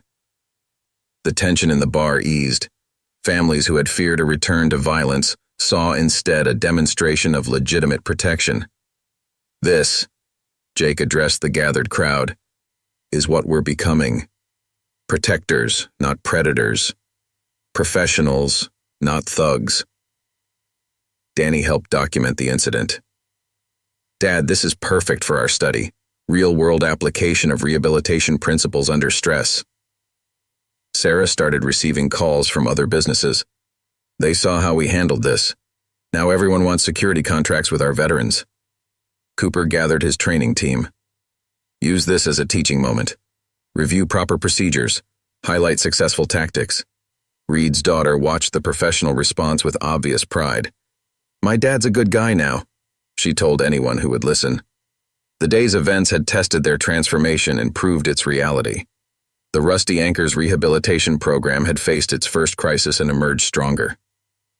Jake, Tom called out. Got 3 more veterans asking to join the program. Word spreading about how we handled today. Martinez reviewed the incident reports. This is going in my presentation to the police commission. Model response from reformed offenders. As evening approached, families gathered closer, proud of how their loved ones had chosen right over revenge. The transformation of the Rusty Anchor had passed a crucial test. Beast returned with his team, all looking professional and composed. Boss, neighborhood residents were thanking us. Actually, thanking us. Because you showed them what we've become. Jake replied. Professional protectors of our community. The sun set on a day that had proved the reality of their change. The rusty anchor stood stronger, its transformation no longer just a promise, but a demonstrated fact. And somewhere out there, Jake thought, a Special Forces soldier would be proud of how his act of wisdom had multiplied, touching more lives than he could have imagined. The transformation continued, each challenge making it stronger, each test proving its worth. The following morning brought national media attention. News vans lined the street as Jake and his team prepared for their first official press conference. Remember, Commissioner Stewart coached, focus on the transformation. This isn't about publicity. It's about showing other communities what's possible. Sarah had transformed the bar into a presentation space. Charts showed rehabilitation statistics, security training outcomes, and family reconciliation rates. Professional security uniforms replaced leather vests, and certified counselors stood ready to explain their programs. NBC wants to do a special report, Martinez informed them. They're calling it From Outlaws to Protectors, the Rusty Anchor Story. Danny worked with his professors, preparing research data. 6 weeks ago, this area had the highest gang activity rate in the county. Now it has the lowest crime statistics in 5 years. Reed adjusted his tie nervously. Katie's school invited me to speak about choosing a better path. Take Beast with you, Jake suggested. Show them this isn't just one man's story, it's a movement. The press conference began with Commissioner Stewart addressing the cameras. What you're witnessing is more than rehabilitation. It's a complete community transformation model. Jake stepped up to the microphone, his presence commanding respect. A few weeks ago, we were the problem. Today, we're part of the solution. Not because we're special, but because someone showed us another way. Reporters raised their hands, eager with questions. Mr. Thompson, how do you respond to critics who say criminals can't change? Look around. Jake gestured to his men, now in professional security uniforms. Yesterday, these men prevented violence instead of causing it, protected businesses instead of terrorizing them. What about the families? How are they adapting? Sarah took that question. Our family reconciliation program has a 90% success rate. When you heal the warrior, you heal the family. Dr. Phillips presented the university's preliminary findings. The Rusty Anchor model works because it addresses the whole person: employment, counseling, family support, and community integration. Alex and his teenage friends watched from the back. The Scorpions can't recruit anymore, he told a reporter. Everyone wants to join the good guys now. Tom Wilson shared veteran perspectives. These men never lost their warrior spirit. They just needed help redirecting it toward protection instead of destruction. Mike Chen testified about the security response to yesterday's attack. They're not thugs anymore. They're professionals. Our neighborhood feels safer than ever. The questions continued, but each answer demonstrated the depth of their transformation. Jake's men handled interviews with professional courtesy, their changed demeanor evident to all. Martinez's phone kept buzzing. 3 more cities requesting program details. This is going national. Beast returned from a school presentation. Boss, you won't believe this. The principal wants us to start a mentoring program. Kids at risk of gang recruitment. Cooper gathered his training team. We're getting calls from other police departments. They want to know how we turned gang members into legitimate security professionals. Katie watched her father handle interviews with pride. My dad's teaching other kids' parents how to come home, like he did. The media attention brought unexpected opportunities. Corporate sponsors offered funding for expansion. Security companies requested training partnerships. Other communities sought guidance on starting their own programs. Jake, Commissioner Stewart pulled him aside. The governor's office called. They want to make this a statewide initiative. Sarah reviewed new applications. We've got former gang members from 3 states asking to join. They saw the news coverage. The transformation of the Rusty Anchor had become a beacon of hope. Each interview, each success story, showed others what was possible. Danny worked with national researchers now. Dad, they're calling it the Thompson model, comprehensive community rehabilitation through purpose and protection. Snake helped coordinate security for the event. Remember when we used to run from cameras? Now we're showing them our training certificates. The press conference extended into the afternoon as more success stories emerged. Former enemies testified about reconciliation. Families shared stories of healing. Business owners praised their new protection services. Reed's daughter spoke briefly, moving many to tears. My dad was lost, but the rusty anchor helped him find his way home. Now he helps other dads come home too. As the day progressed, Jake noticed something remarkable. His men handled the attention with humility and professionalism, more interested in helping others than gaining fame. You know what's amazing? He told Sarah quietly. That soldier who started this, he'll probably see this on the news and never know how many lives he changed. The transformation continued, its story spreading, offering hope to communities nationwide. The Rusty Anchor had become more than a bar, more than a rehabilitation center. It was proof that change was possible, that redemption was real. And somewhere out there, other lost warriors watched the coverage and began to hope that maybe, just maybe, they could find their way home too. The morning after the press conference, an unexpected visitor arrived at the Rusty Anchor. Colonel James Harrison from the Pentagon's Veterans Affairs Office stepped through the door, his presence commanding immediate attention. Mr. Thompson, the colonel approached Jake. Your program has caught the military's attention. We're interested in implementing similar initiatives near major bases. Sarah quickly arranged a private meeting space while Jake's teams continued their regular training routines, demonstrating the program in action. Colonel, Jake began, this wasn't planned. It started with one soldier showing mercy instead of force. That's exactly why it works, Harrison replied. It speaks to warriors in their own language. Strength through protection, not intimidation. Danny arrived with fresh statistics. Sir, we're seeing an 85% reduction in veteran-involved crime in our area. The model works because it restores purpose. Meanwhile, Reed conducted a training session in the newly renovated space next door. Clear communication, proper stance, professional presence. We're not thugs anymore. We're protectors. Beast interrupted the meeting. Boss, sorry, but you need to see this. Someone from your past is here. Jake stepped out to find Carlos Ramirez, the former Scorpion leader, standing nervously in civilian clothes. Thompson, I saw the news. From prison. I need help. Colonel Harrison watched with interest as Jake handled the situation. Mr. Ramirez, help starts with choosing a better path. Are you ready for that? My son Alex. Carlos's voice broke. He tells me what you're doing here. How you're helping kids avoid our mistakes. I want to be part of that. Tom Wilson stepped forward. Every warrior deserves a chance to come home, Carlos, even from prison. Martinez, who had arrested Carlos weeks earlier, added her support. He's been cooperating fully. Model prisoner. Maybe he's ready. The colonel made notes. This is what interests us, Thompson.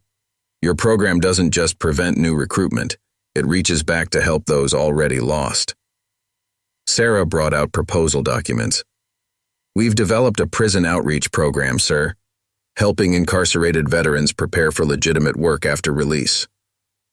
Dr. Phillips presented research findings. The key is maintaining military structure while redirecting the mission, from destroying to protecting. Carlos watched Reed's training session through the window.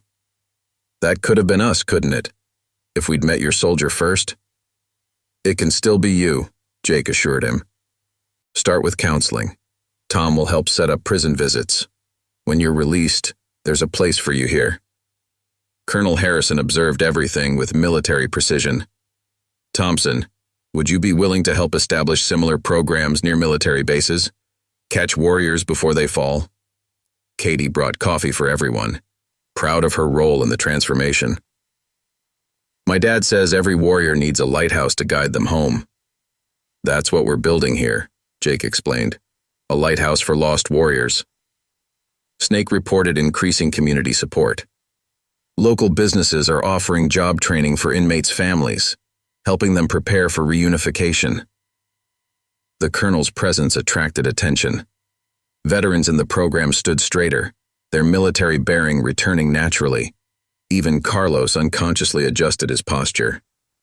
"You know what impresses me most?" Harrison commented. "You're not just changing individuals. You're transforming an entire community's relationship with its veterans." Danny shared more research. "The ripple effect is remarkable, sir. Every rehabilitated veteran influences about 20 other people toward positive change." Beast coordinated with prison authorities about Carlos's participation. "We'll start with video counseling, then in-person visits when approved." Sarah expanded their family support plans. "Carlos will help your family too. Make sure they're ready when you come home." The transformation of the Rusty Anchor continued evolving, now reaching into prisons and military bases, touching more lives than ever imagined. As the colonel prepared to leave, he made an observation. "Thompson, that soldier who started this, he demonstrated the core principle of military leadership. The greatest victory isn't destroying your enemy, it's transforming them into allies." Jake watched Carlos join a counseling session via video link, saw the hope in his eyes. "Sir, we're just paying it forward. Someone showed us mercy when they could have shown force. Now we do the same for others." The day continued with its usual activities: training, counseling, family support, but now with new purpose. The Rusty Anchor wasn't just changing lives in one community, it was becoming a model for national transformation. And somewhere out there, Jake thought, a Special Forces soldier's act of wisdom continued to ripple outward, touching more lives with each passing day. The transformation had become a movement, spreading hope wherever lost warriors gathered, showing them the way home. The news of Colonel Harrison's visit spread quickly through veterans' networks. By morning, the Rusty Anchor was fielding calls from military bases across the country. Jake gathered his expanded leadership team to handle the increased attention. "Priority 1 remains our local program," Jake addressed the group. "We help others expand only if it doesn't compromise our core mission." Sarah organized the flood of inquiries.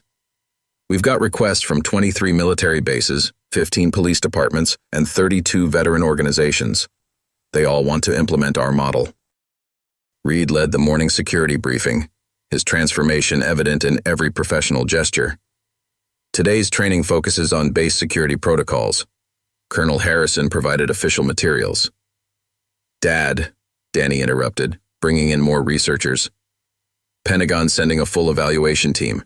They want to understand every aspect of the program." Beast managed the daily operations board, now covering an entire wall. "Boss, we've got 4 new family reconciliation sessions, 2 school presentations, and Carlos's first in-person counseling visit." Tom Wilson worked with prison authorities to establish protocols. Correctional facilities in 3 states want to implement our veteran rehabilitation program. They're seeing the results. Martinez arrived with more good news. "Crime rates in our district down another 15%. The Thompson model is becoming a case study in community transformation." Katie helped organize the Family Support Center, now a vital part of the operation. More kids want to join our peer support group. They're proud of their parents' changes. Snake coordinated with local businesses. Mike Chen's organizing a business owners association. They want to expand employment opportunities for rehabilitated veterans. The morning sun streamed through new windows installed during the renovation. The Rusty Anchor had evolved from a simple bar into a comprehensive rehabilitation center, its transformation mirroring that of its participants. "Remember our first night?" Beast asked quietly.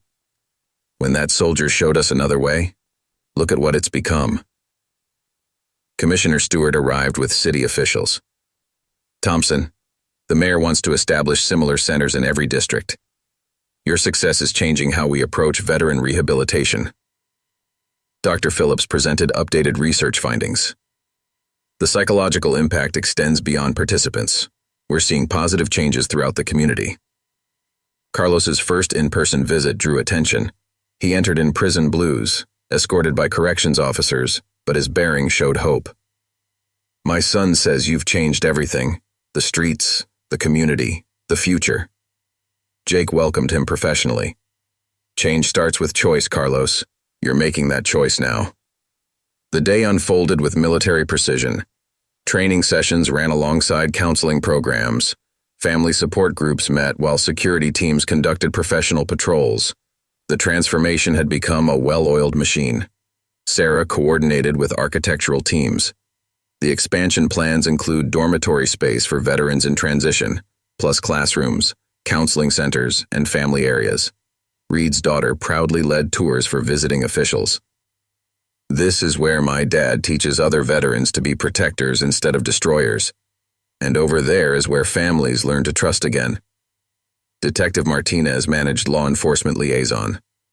We're implementing your protocols in police academy training, teaching officers to recognize veterans in crisis. The afternoon brought more success stories.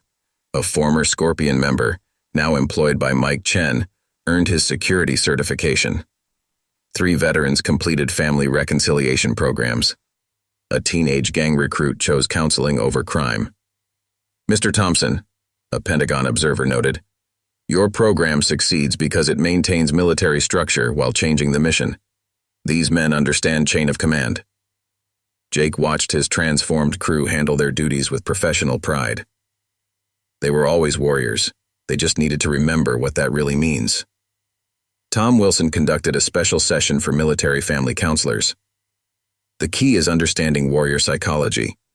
They respond to purpose, not punishment. The transformation continued spreading. Each success story inspired more veterans to seek help. Each rehabilitated warrior became a beacon for others lost in darkness. Alex led a youth outreach session, his father Carlos participating via video link. See? Even from prison you can choose to protect instead of destroy. My dad's helping other inmates find their way back. Beast coordinated security for a major community event. 2 years ago, we would have been the threat. Now we're trusted protectors. That soldier changed everything that night. Katie helped younger children with homework in the family center. My dad says warriors protect families. That's what they're learning to do again. The day's activities demonstrated the program's comprehensive nature. Professional training merged with emotional healing. Family reconciliation supported community protection. Every aspect worked together toward transformation. Sarah reviewed expansion proposals. We've got funding offers from major corporations. They see the value in veteran rehabilitation. Martinez handled media inquiries. The statistics speak for themselves. Lower crime rates, increased community trust, successful rehabilitation. The Thompson model works. As evening approached, Jake gathered everyone for a daily review. The Rusty Anchor hummed with purposeful activity, its transformation touching more lives each day. Remember, he told his crew, we're not just changing ourselves. We're showing others what's possible. Every veteran who finds their way back helps 20 more do the same. The transformation had become a movement, spreading hope and redemption wherever warriors gathered. And somewhere out there, a Special Forces soldier's act of wisdom continued to multiply, touching lives far beyond that first night. The Rusty Anchor stood as proof that change was possible, that warriors could find their way home, that redemption was real. Each day brought new challenges, new opportunities, new transformations. And in the end, Jake thought, that's what real strength was about. Not destroying enemies, but transforming them into allies. Not causing fear, but offering hope. Not taking from the community, but protecting it. The transformation continued, stronger with each passing day, reaching more lost warriors with its message of redemption and purpose. 6 months after Colonel Harrison's visit, the Rusty Anchor hosted a special ceremony. The mayor, police commissioner, and military officials gathered to witness the program's first official graduation. Today, Jake addressed the packed room. 37 veterans complete their rehabilitation program. They've earned security certifications, completed counseling, and rebuilt family relationships. Reed, now a senior instructor, stood proudly with his daughter Katie. When I first came here, I was lost. Now I help other warriors find their way home. Sarah managed the event with professional efficiency. The renovated facility gleamed, a testament to successful transformation. We've got representatives from 12 states here today. Everyone wants to understand our success. The numbers don't lie, Martinez presented to visiting officials. 89% reduction in gang activity, 92% rehabilitation success rate. The Thompson model works. Danny, completing his doctoral thesis on the program, shared research findings. What makes this work is the combination of purpose and protection. Warriors need both to heal. Beast coordinated security with his usual precision. His team, now highly trained professionals, managed the high-profile event with military discipline. Remember when we used to cause trouble at events like this? Now we prevent it. Tom Wilson led the counseling team presentation. Healing happens in layers. First the warrior, then the family, then the community. Everything connected. Alex, now a peer counselor for at-risk youth, guided touring groups. See that training room? That's where former gang members learn to protect instead of destroy. And over there, that's where families heal. Commissioner Stewart addressed the gathering. The Rusty Anchor has become a model for national rehabilitation programs. What started as one soldier's act of wisdom has transformed an entire community. Carlos, participating via video from prison, shared his progress. Even behind bars, we're learning to be protectors.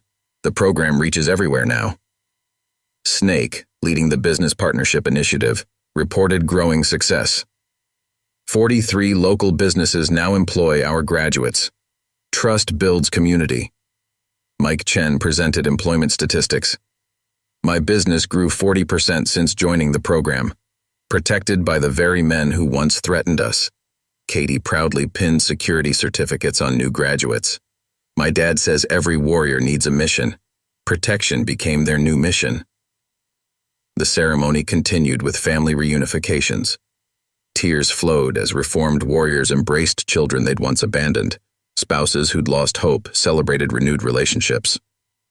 Thompson, Colonel Harrison commented, "You've created something extraordinary here. The Pentagon's implementing your model at bases nationwide." Sarah reviewed program expansion plans. "We've got centers opening in 5 states, each one led by our graduates, maintaining our standards." Reed conducted the Honor Guard presentation. Former gang members, now professional security officers, demonstrated military precision, their transformation visible in every disciplined movement.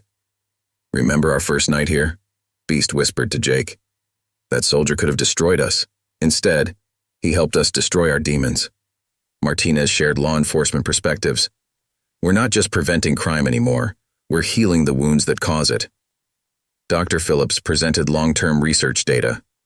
The ripple effect continues.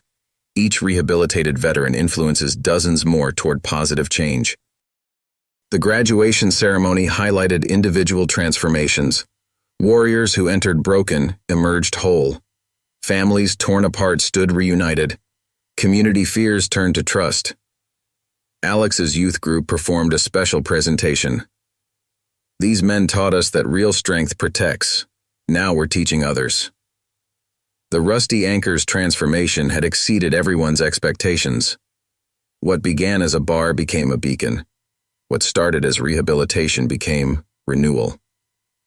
Jake watched the ceremonies with quiet pride. His crew, once feared outlaws, now stood as respected protectors, their transformation inspiring others nationwide. "You know what's remarkable?" Sarah observed. "That soldier who started this? His one act of wisdom created all this change." The day continued with more presentations. Security demonstrations showed professional skill.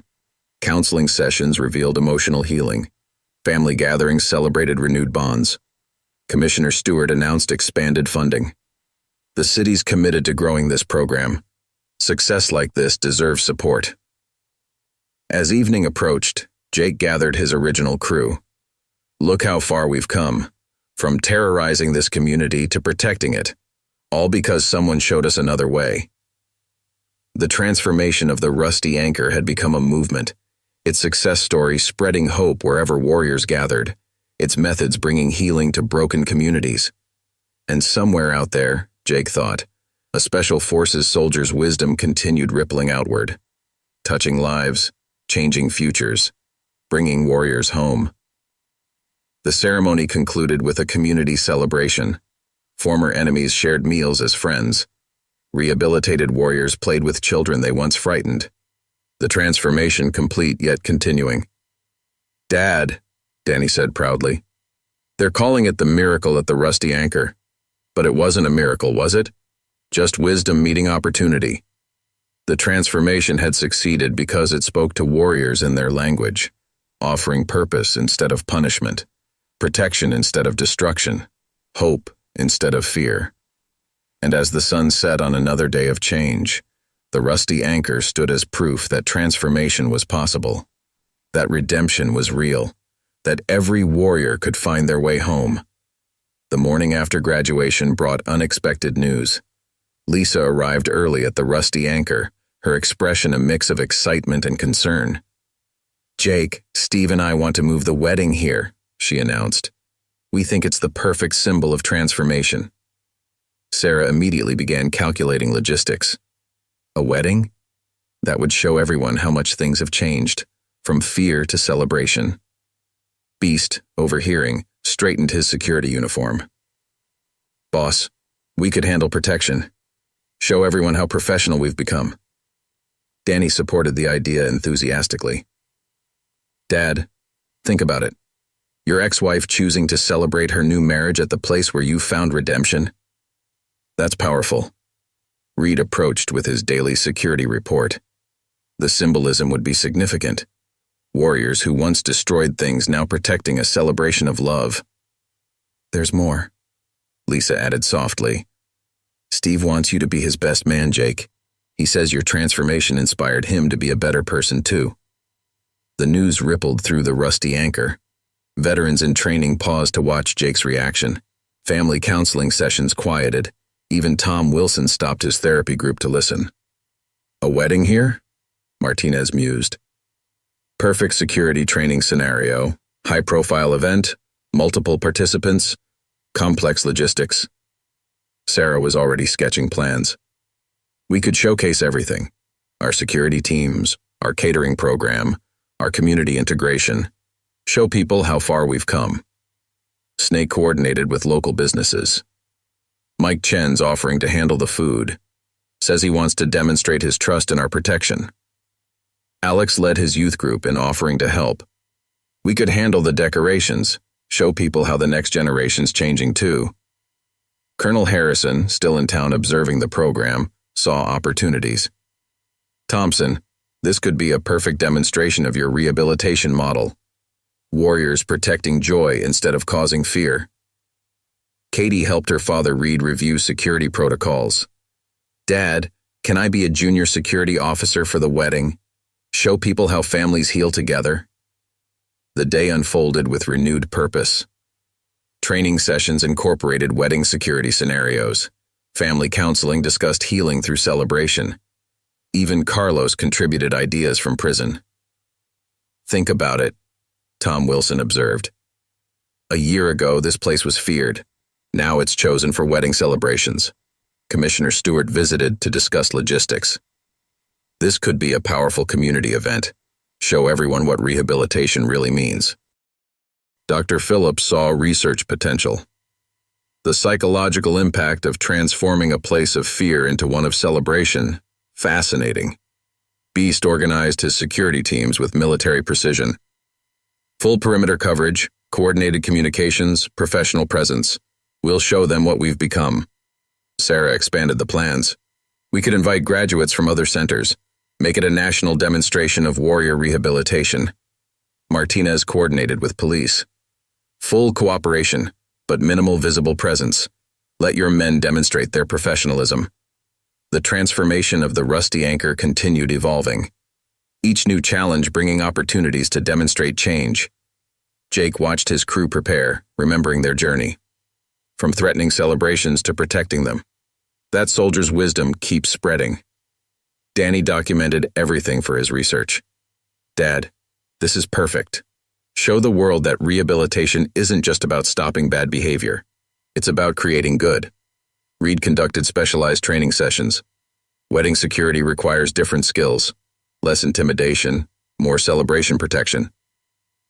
The news spread through veteran networks. Other rehabilitation centers offered support. The wedding would become a symbol of national transformation. Alex worked with his youth group on decoration plans. We're thinking white roses. Show how beauty can grow in transformed places. Katie helped coordinate family participation. Maybe all the rehabilitated warriors' families could contribute something. Show how healing spreads. The rusty anchor hummed with renewed energy, each area preparing to demonstrate its transformation through this celebration. Snake managed vendor relationships professionally. Everyone wants to participate, show they believe in our change. Tom Wilson saw therapeutic value. Protecting joy heals differently than preventing harm. This is next-level rehabilitation. Carlos requested special permission to attend under supervision. Let me show my son how far transformation can go. The day continued with purposeful preparation, security teams drilling scenarios, family groups planning contributions, community members offering support. And through it all, Jake marveled at the changes. From a place of fear to a celebration space. From destroyers to protectors. From lost to found. Sarah coordinated endless details. We'll need extra counselors. Weddings trigger emotions in recovering warriors.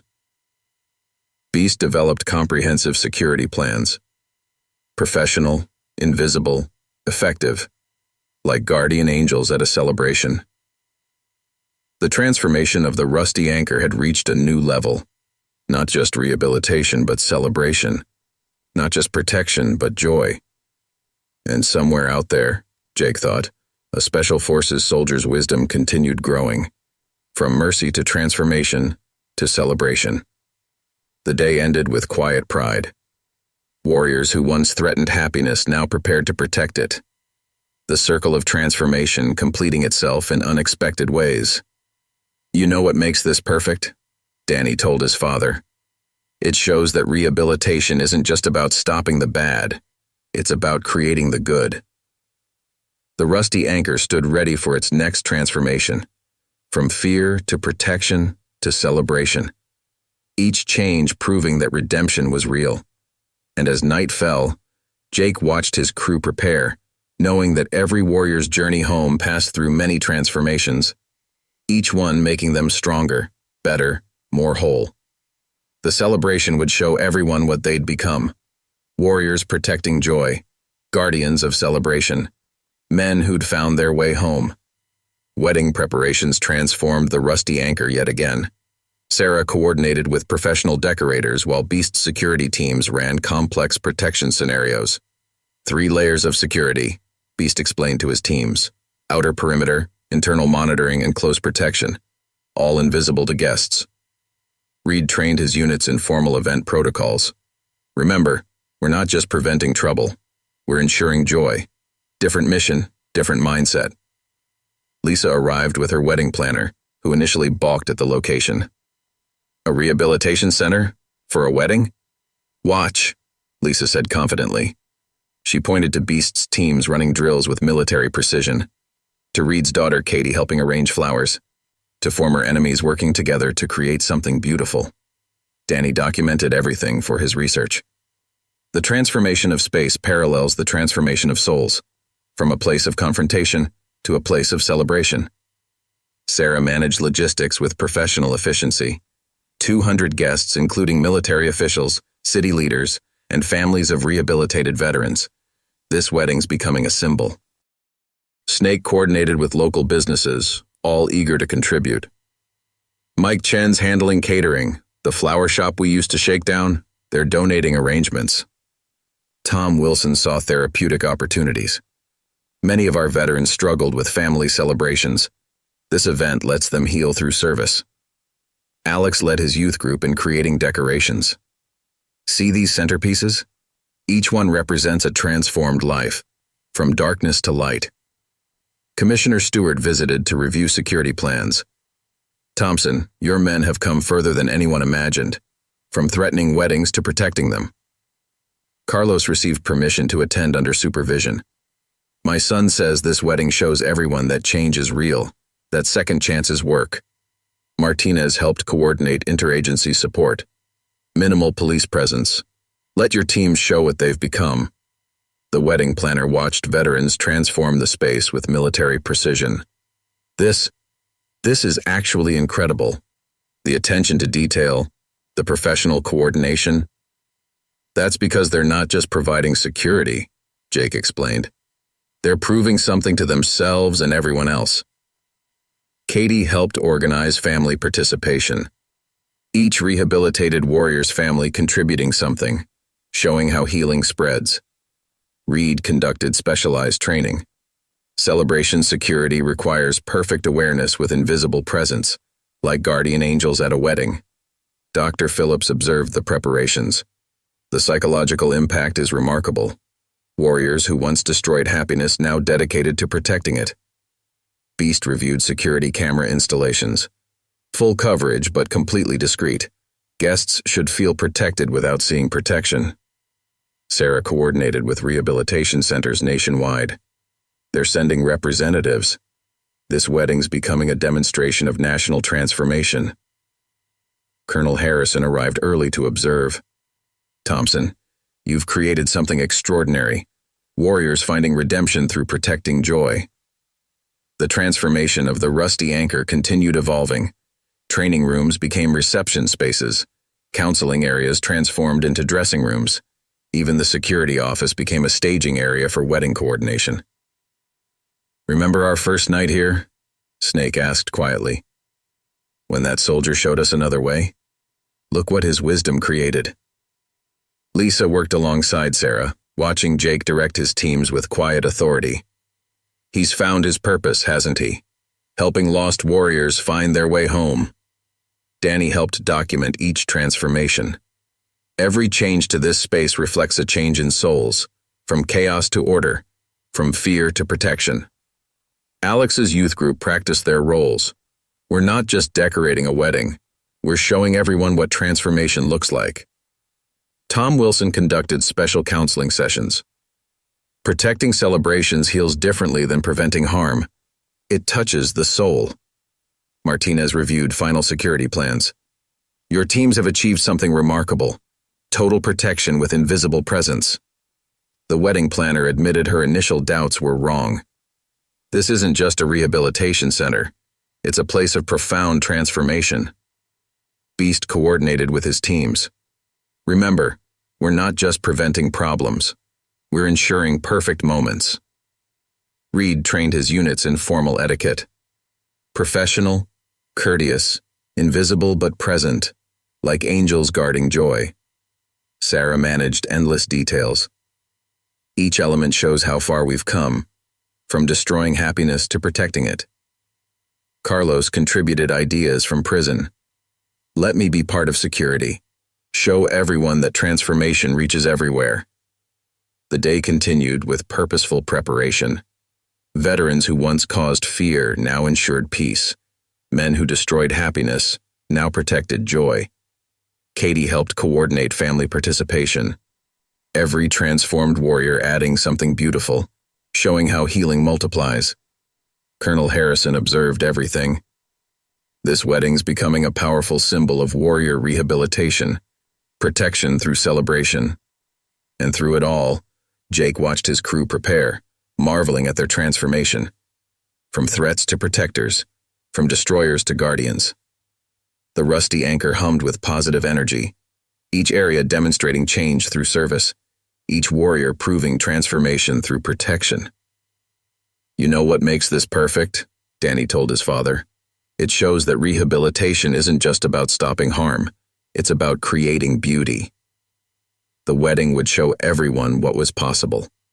Warriors protecting joy, veterans ensuring peace, lost souls finding their way home. And somewhere out there, Jake thought, a Special Forces soldier's wisdom continued growing. From mercy to transformation to celebration of life. The transformation continued, each day bringing new proof that change was real, that redemption worked, that every warrior could find their way back to serving good. As evening approached, Jake gathered his teams for final reviews. The Rusty Anchor stood ready for its next evolution, from fear to protection to celebration of love. The circle was completing itself in beautiful ways, and through it all, the power of that first night's wisdom kept spreading, touching more lives, creating more light. The day before the wedding brought unexpected closure. A police officer arrived at the Rusty Anchor during morning preparations, carrying news that would add deeper meaning to tomorrow's celebration. "We found him," Martinez announced quietly to Jake.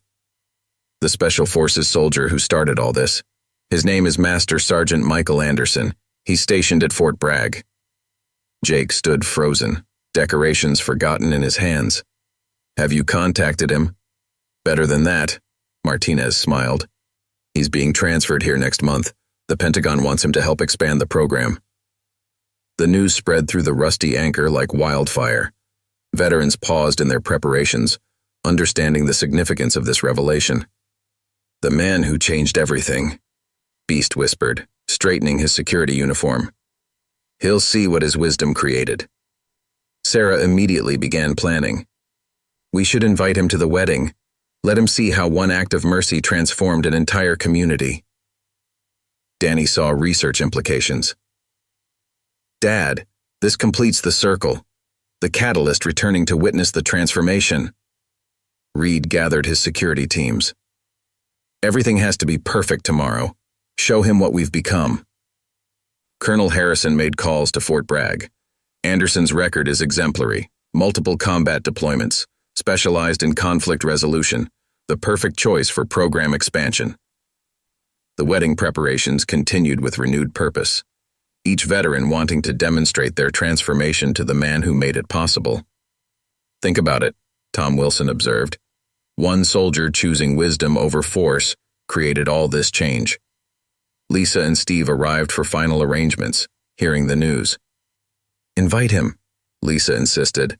"Let him be part of tomorrow's celebration." Martinez coordinated with Fort Bragg. "He can make it.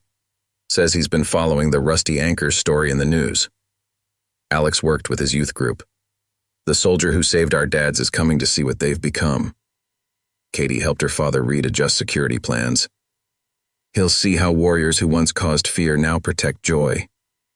The Rusty Anchor hummed with anticipation.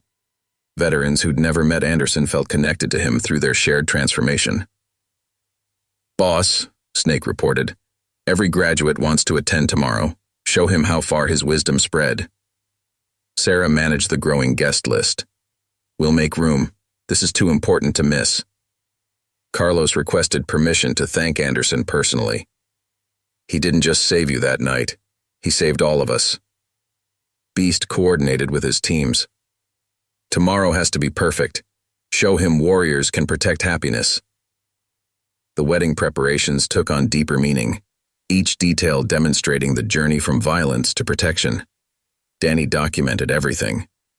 One act of wisdom rippling outward, touching thousands of lives. Commissioner Stewart visited again. "Anderson's selection for program expansion is perfect.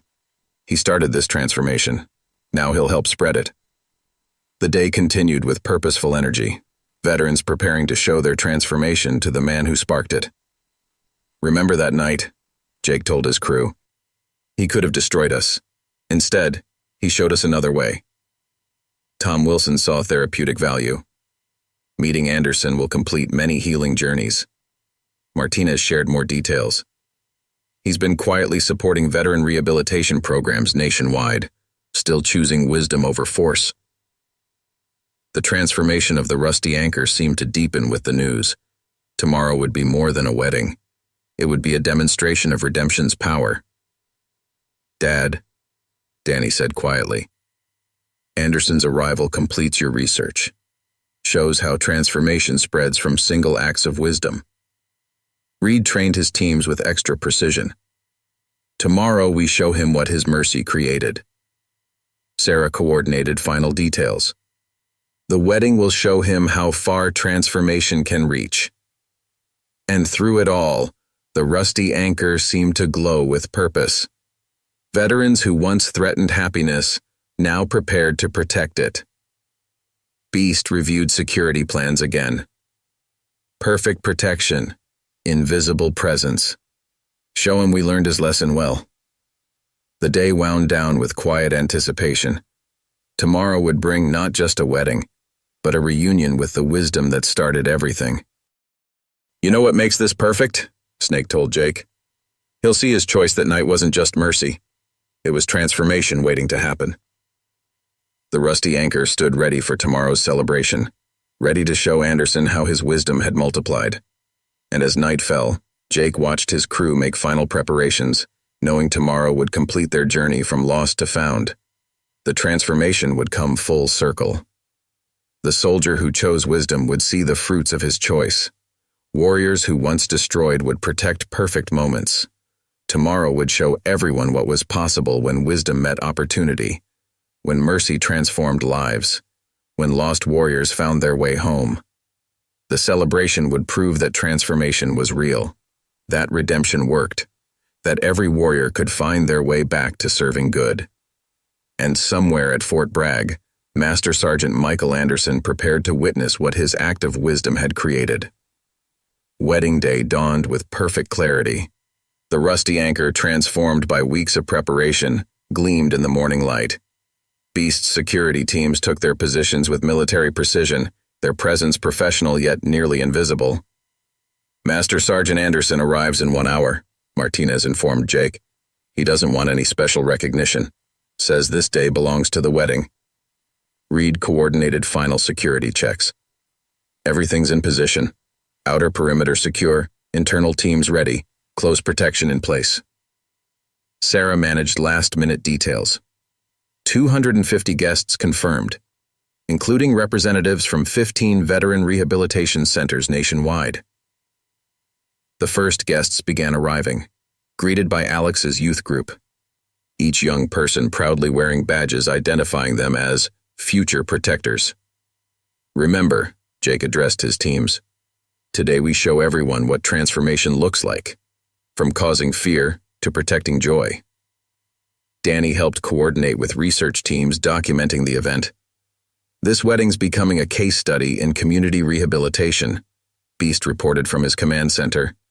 All sectors secure, teams operating at peak efficiency. We're ready. The transformation of the rusty anchor showed in every detail. Training rooms became elegant gathering spaces. The bar area transformed into a sophisticated reception venue. Even the security office doubled as a coordination center for celebration protection. "Boss," Snake called out. "Anderson's vehicle approaching?"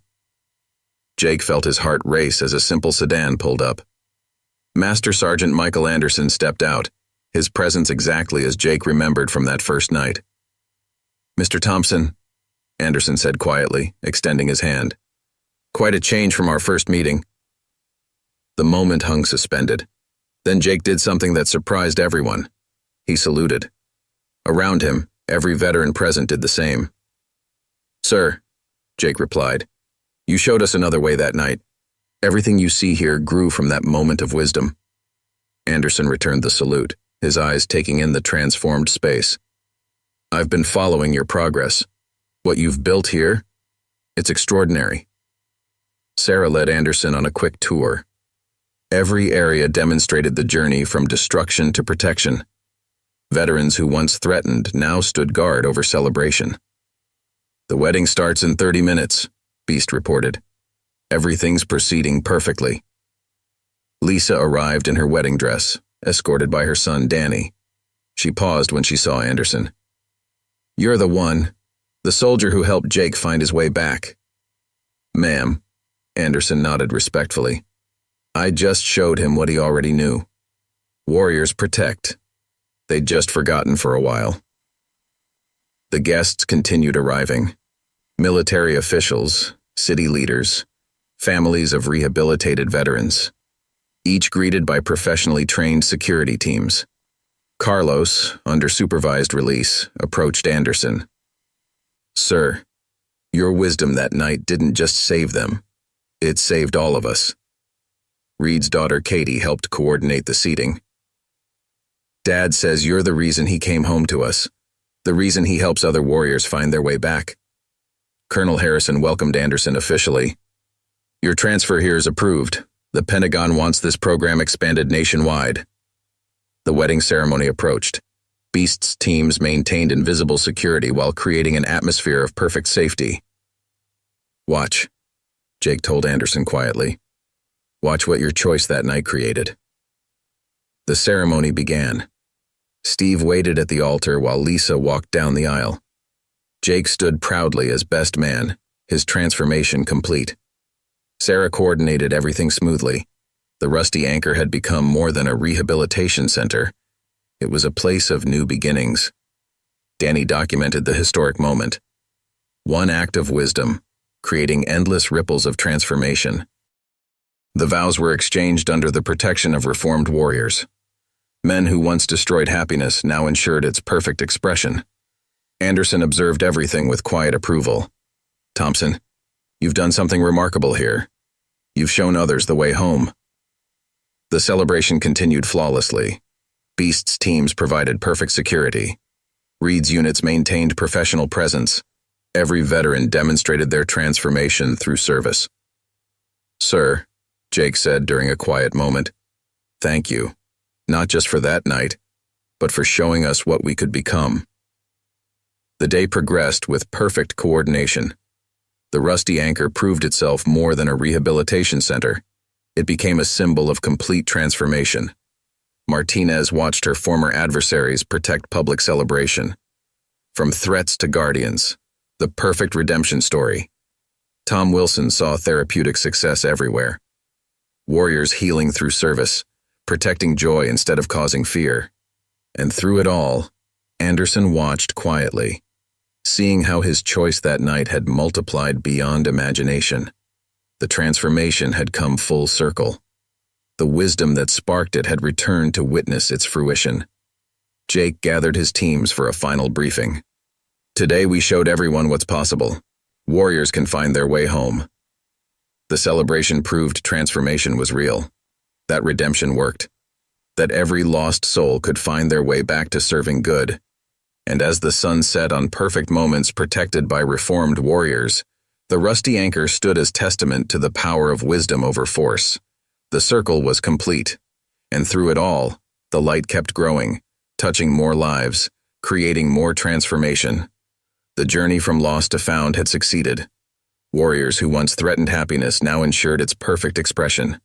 And somewhere in every heart present, hope grew stronger, because they had seen what was possible when wisdom transformed lives. The day after the wedding brought new beginnings. Master Sergeant Anderson officially began his role at the Rusty Anchor, bringing military precision to program expansion plans. "First priority," Anderson addressed the morning briefing, "is establishing training protocols for new centers. Every location must maintain the standards you've built here." Jake watched his mentor integrate seamlessly into daily operations. "Sir, we've got requests from 32 cities for program implementation."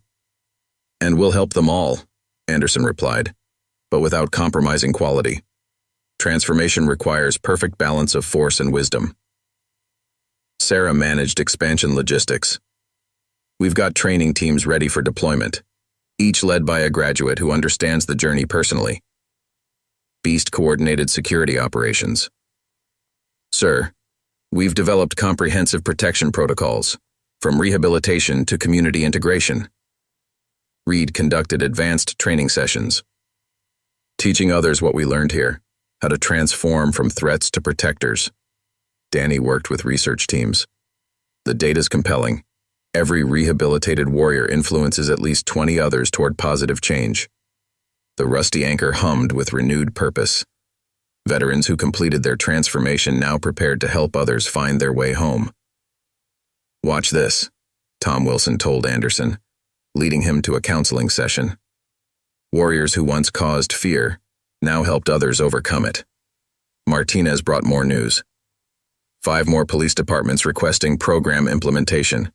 They've seen the results here. Snake managed community outreach.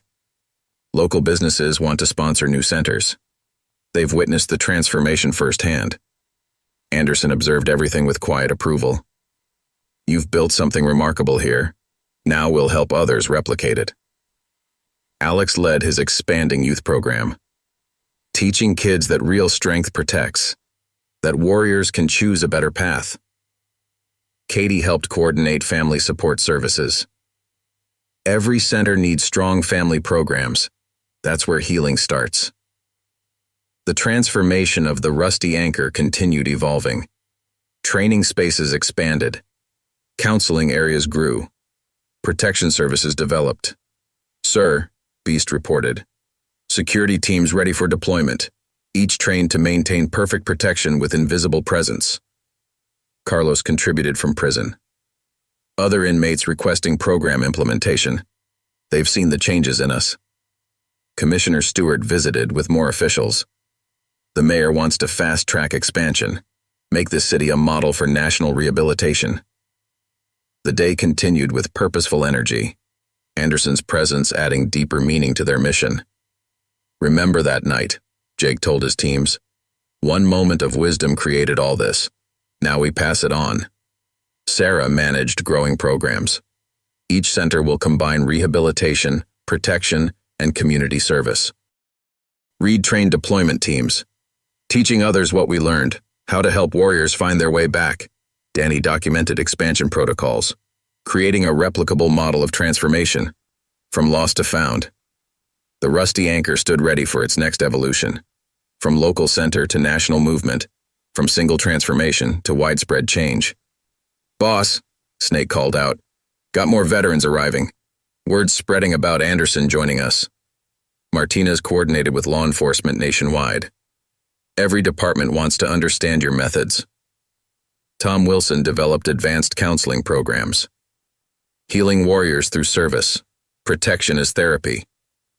Anderson watched it all with quiet pride. "Thompson, you took that first night's lesson and multiplied it beyond imagination." The transformation had grown beyond anyone's expectations. From one act of wisdom to a national movement of redemption, Beast coordinated expanding security operations.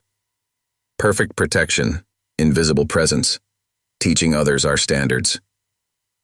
Each hour brought new opportunities for growth, veterans helping veterans, warriors showing warriors the way home. "Sir," Jake addressed Anderson, "with you here, we can reach more lost souls. Show them what's possible." The day progressed with military precision, Anderson's experience guiding program expansion, his wisdom multiplying transformation. Sarah managed logistics for new centers. Each location will maintain our core principles: wisdom over force. Reed trained more protection teams, teaching others to guard rather than threaten, to protect rather than destroy. The transformation of the Rusty Anchor had become a blueprint for national change, a model for warrior rehabilitation everywhere. Danny documented everything, creating guidelines for perfect replication, ensuring quality and expansion. And through it all, Anderson's presence reminded them of their journey, from lost souls to protectors, from threats to guardians. "Watch," Jake told his mentor. "Watch what your wisdom that night created. Now imagine it multiplied nationwide." The Rusty Anchor stood ready for its next mission, showing others the way home, spreading transformation across the nation. And somewhere in every heart present, hope grew stronger, because they had seen what was possible when wisdom transformed lives. The circle was expanding, and through it all, the light kept growing, touching more lives, creating more transformation. The journey from lost to found continued. Warriors who once threatened happiness now taught others to protect it. And as the sun set on another day of growth, the Rusty Anchor stood as testament to the endless possibilities of transformation. 1 year after Anderson's arrival, the Rusty Anchor hosted a national conference.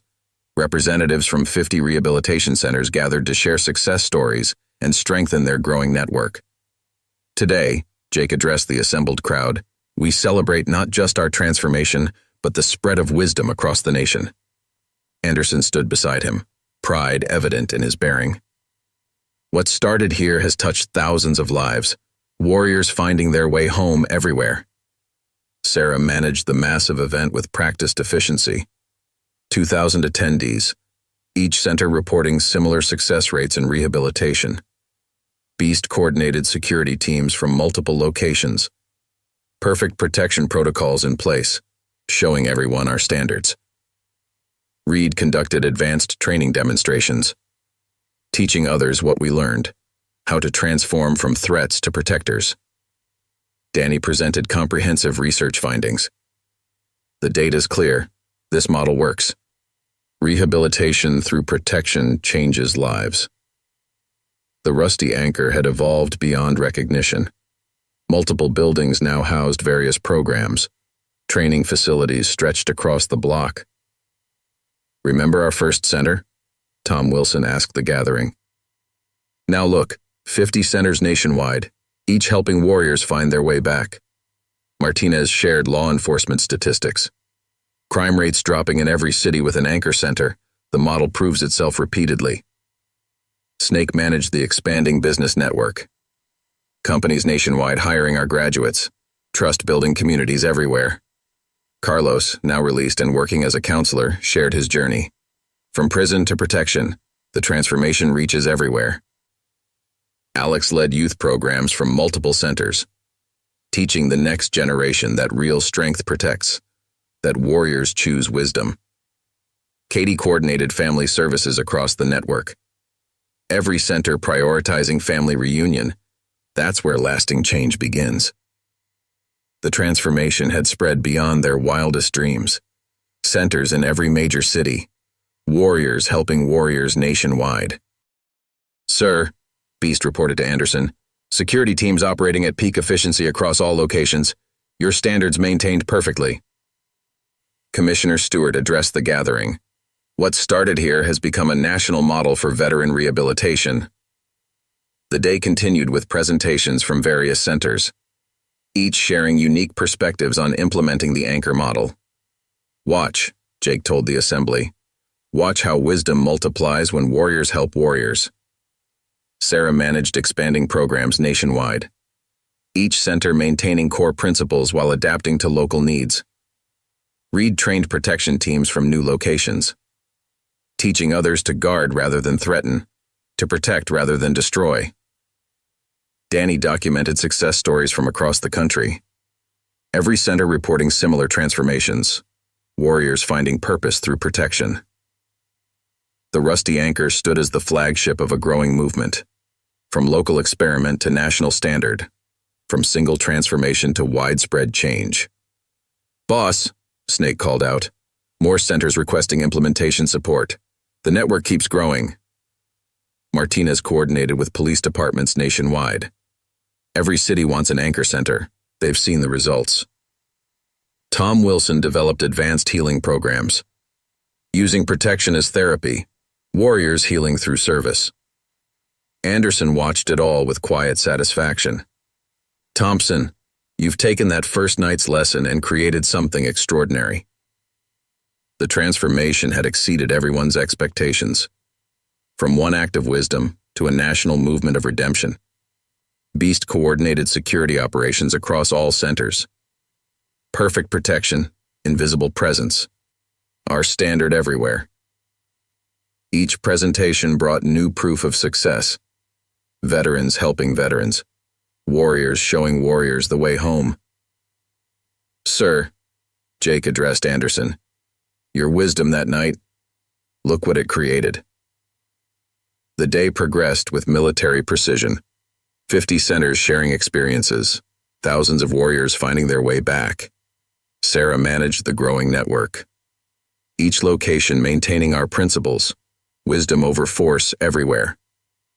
Reed trained protection teams from across the nation, teaching others to protect rather than threaten, to serve rather than intimidate.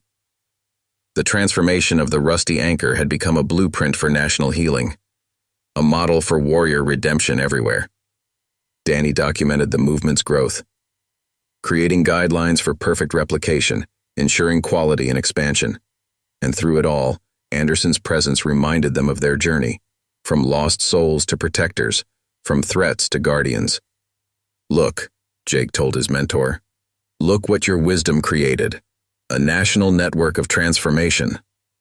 The Rusty Anchor stood as testament to possibility, showing others the way home, spreading transformation across America. And somewhere in every heart present, hope grew stronger. Because they had seen what was possible when wisdom transformed lives. The circle kept expanding, and through it all, the light kept growing, touching more lives, creating more transformation. The journey from lost to found continued. Warriors who once threatened happiness now taught others to protect it nationwide. And as the sun set on another day of growth, the rusty anchor stood as proof that transformation knows no limits. As evening fell on the national conference, Jake gathered everyone for a final address. 2,000 transformed warriors, 50 successful centers, and countless changed lives waited to hear his words. 5 years ago, Jake began, a soldier chose wisdom over force. Master Sergeant Anderson could have destroyed us that night at the Rusty Anchor. Instead, he showed us another way. Anderson stood quietly beside him, his presence a reminder of where everything began. Look at what his wisdom created, Jake continued. Not just our transformation, but a national movement of redemption. Warriors helping warriors find their way home. Sarah presented the final statistics. 100,000 veterans helped, 2,000 graduates employed in protection services, 500 families reunited. Beast shared security achievements. Perfect protection protocols implemented nationwide. Warriors who once threatened now guard happiness. Reed reported on training success. Every center maintaining highest standards. Protection through wisdom, not force. Danny presented his completed research. The model works everywhere it's implemented. Transformation through protection changes lives permanently. The Rusty Anchor had become more than they'd imagined. Not just a rehabilitation center, but a symbol of redemption's possibility. Tomorrow, Tom Wilson announced, we begin international expansion. Centers opening in 3 countries. The transformation keeps spreading. Martinez shared final law enforcement data. Crime rates dropped 60% in cities with anchor centers. The model proves itself everywhere. Snake presented business network growth. Companies worldwide requesting our security services. Trust building global communities. Carlos addressed the gathering. From prison to protection, the transformation reaches everyone willing to change. Alex reported on youth program success. Next generation learning that real strength protects. Warriors choosing wisdom everywhere. Katie shared family service results. Thousands of families reunited, healing spreading through generations. The transformation had exceeded every expectation. Centers worldwide, warriors helping warriors globally. Sir, Beast reported to Anderson, your standards maintained perfectly across all locations. Excellence in protection everywhere. Commissioner Stewart made a surprise announcement. The President has recognized the Rusty Anchor model as a national standard for veteran rehabilitation. The final day continued with celebration of success. Every center sharing stories of transformation. Watch, Jake told the assembly. Watch how wisdom multiplies when warriors help warriors heal. Sarah coordinated global expansion plans. Each new center maintaining core principles while adapting to local cultures. Reed trained international protection teams, teaching others to guard rather than threaten, to protect rather than destroy. Danny documented the movement's global spread. Every country reporting similar success, warriors finding purpose through protection. The Rusty Anchor stood ready for worldwide growth. From local experiment to global standard, from single transformation to universal change. Boss, Snake called out. Requests coming from every continent. The network keeps expanding. Martinez coordinated with international law enforcement. Every country wants an anchor center.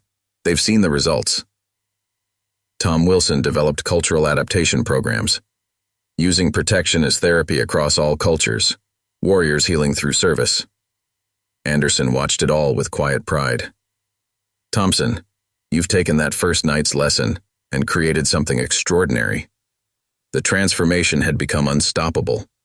From one act of wisdom to a global movement of redemption. Beast coordinated security operations worldwide. Perfect protection, invisible presence, our standard everywhere. Each moment brought new proof of success, veterans helping veterans, warriors showing warriors the way home. Sir, Jake addressed Anderson one final time, your wisdom that night changed the world. The day concluded with military precision. Hundreds of centers sharing experiences, thousands of warriors finding their way back. Sarah managed the growing global network, each location maintaining our principles. Wisdom over force everywhere. Reed trained protection teams from around the world, teaching others to protect rather than threaten, to serve rather than intimidate. The transformation of the Rusty Anchor had become a blueprint for global healing, a model for warrior redemption everywhere. Danny documented the movement's worldwide impact, creating guidelines for perfect replicated the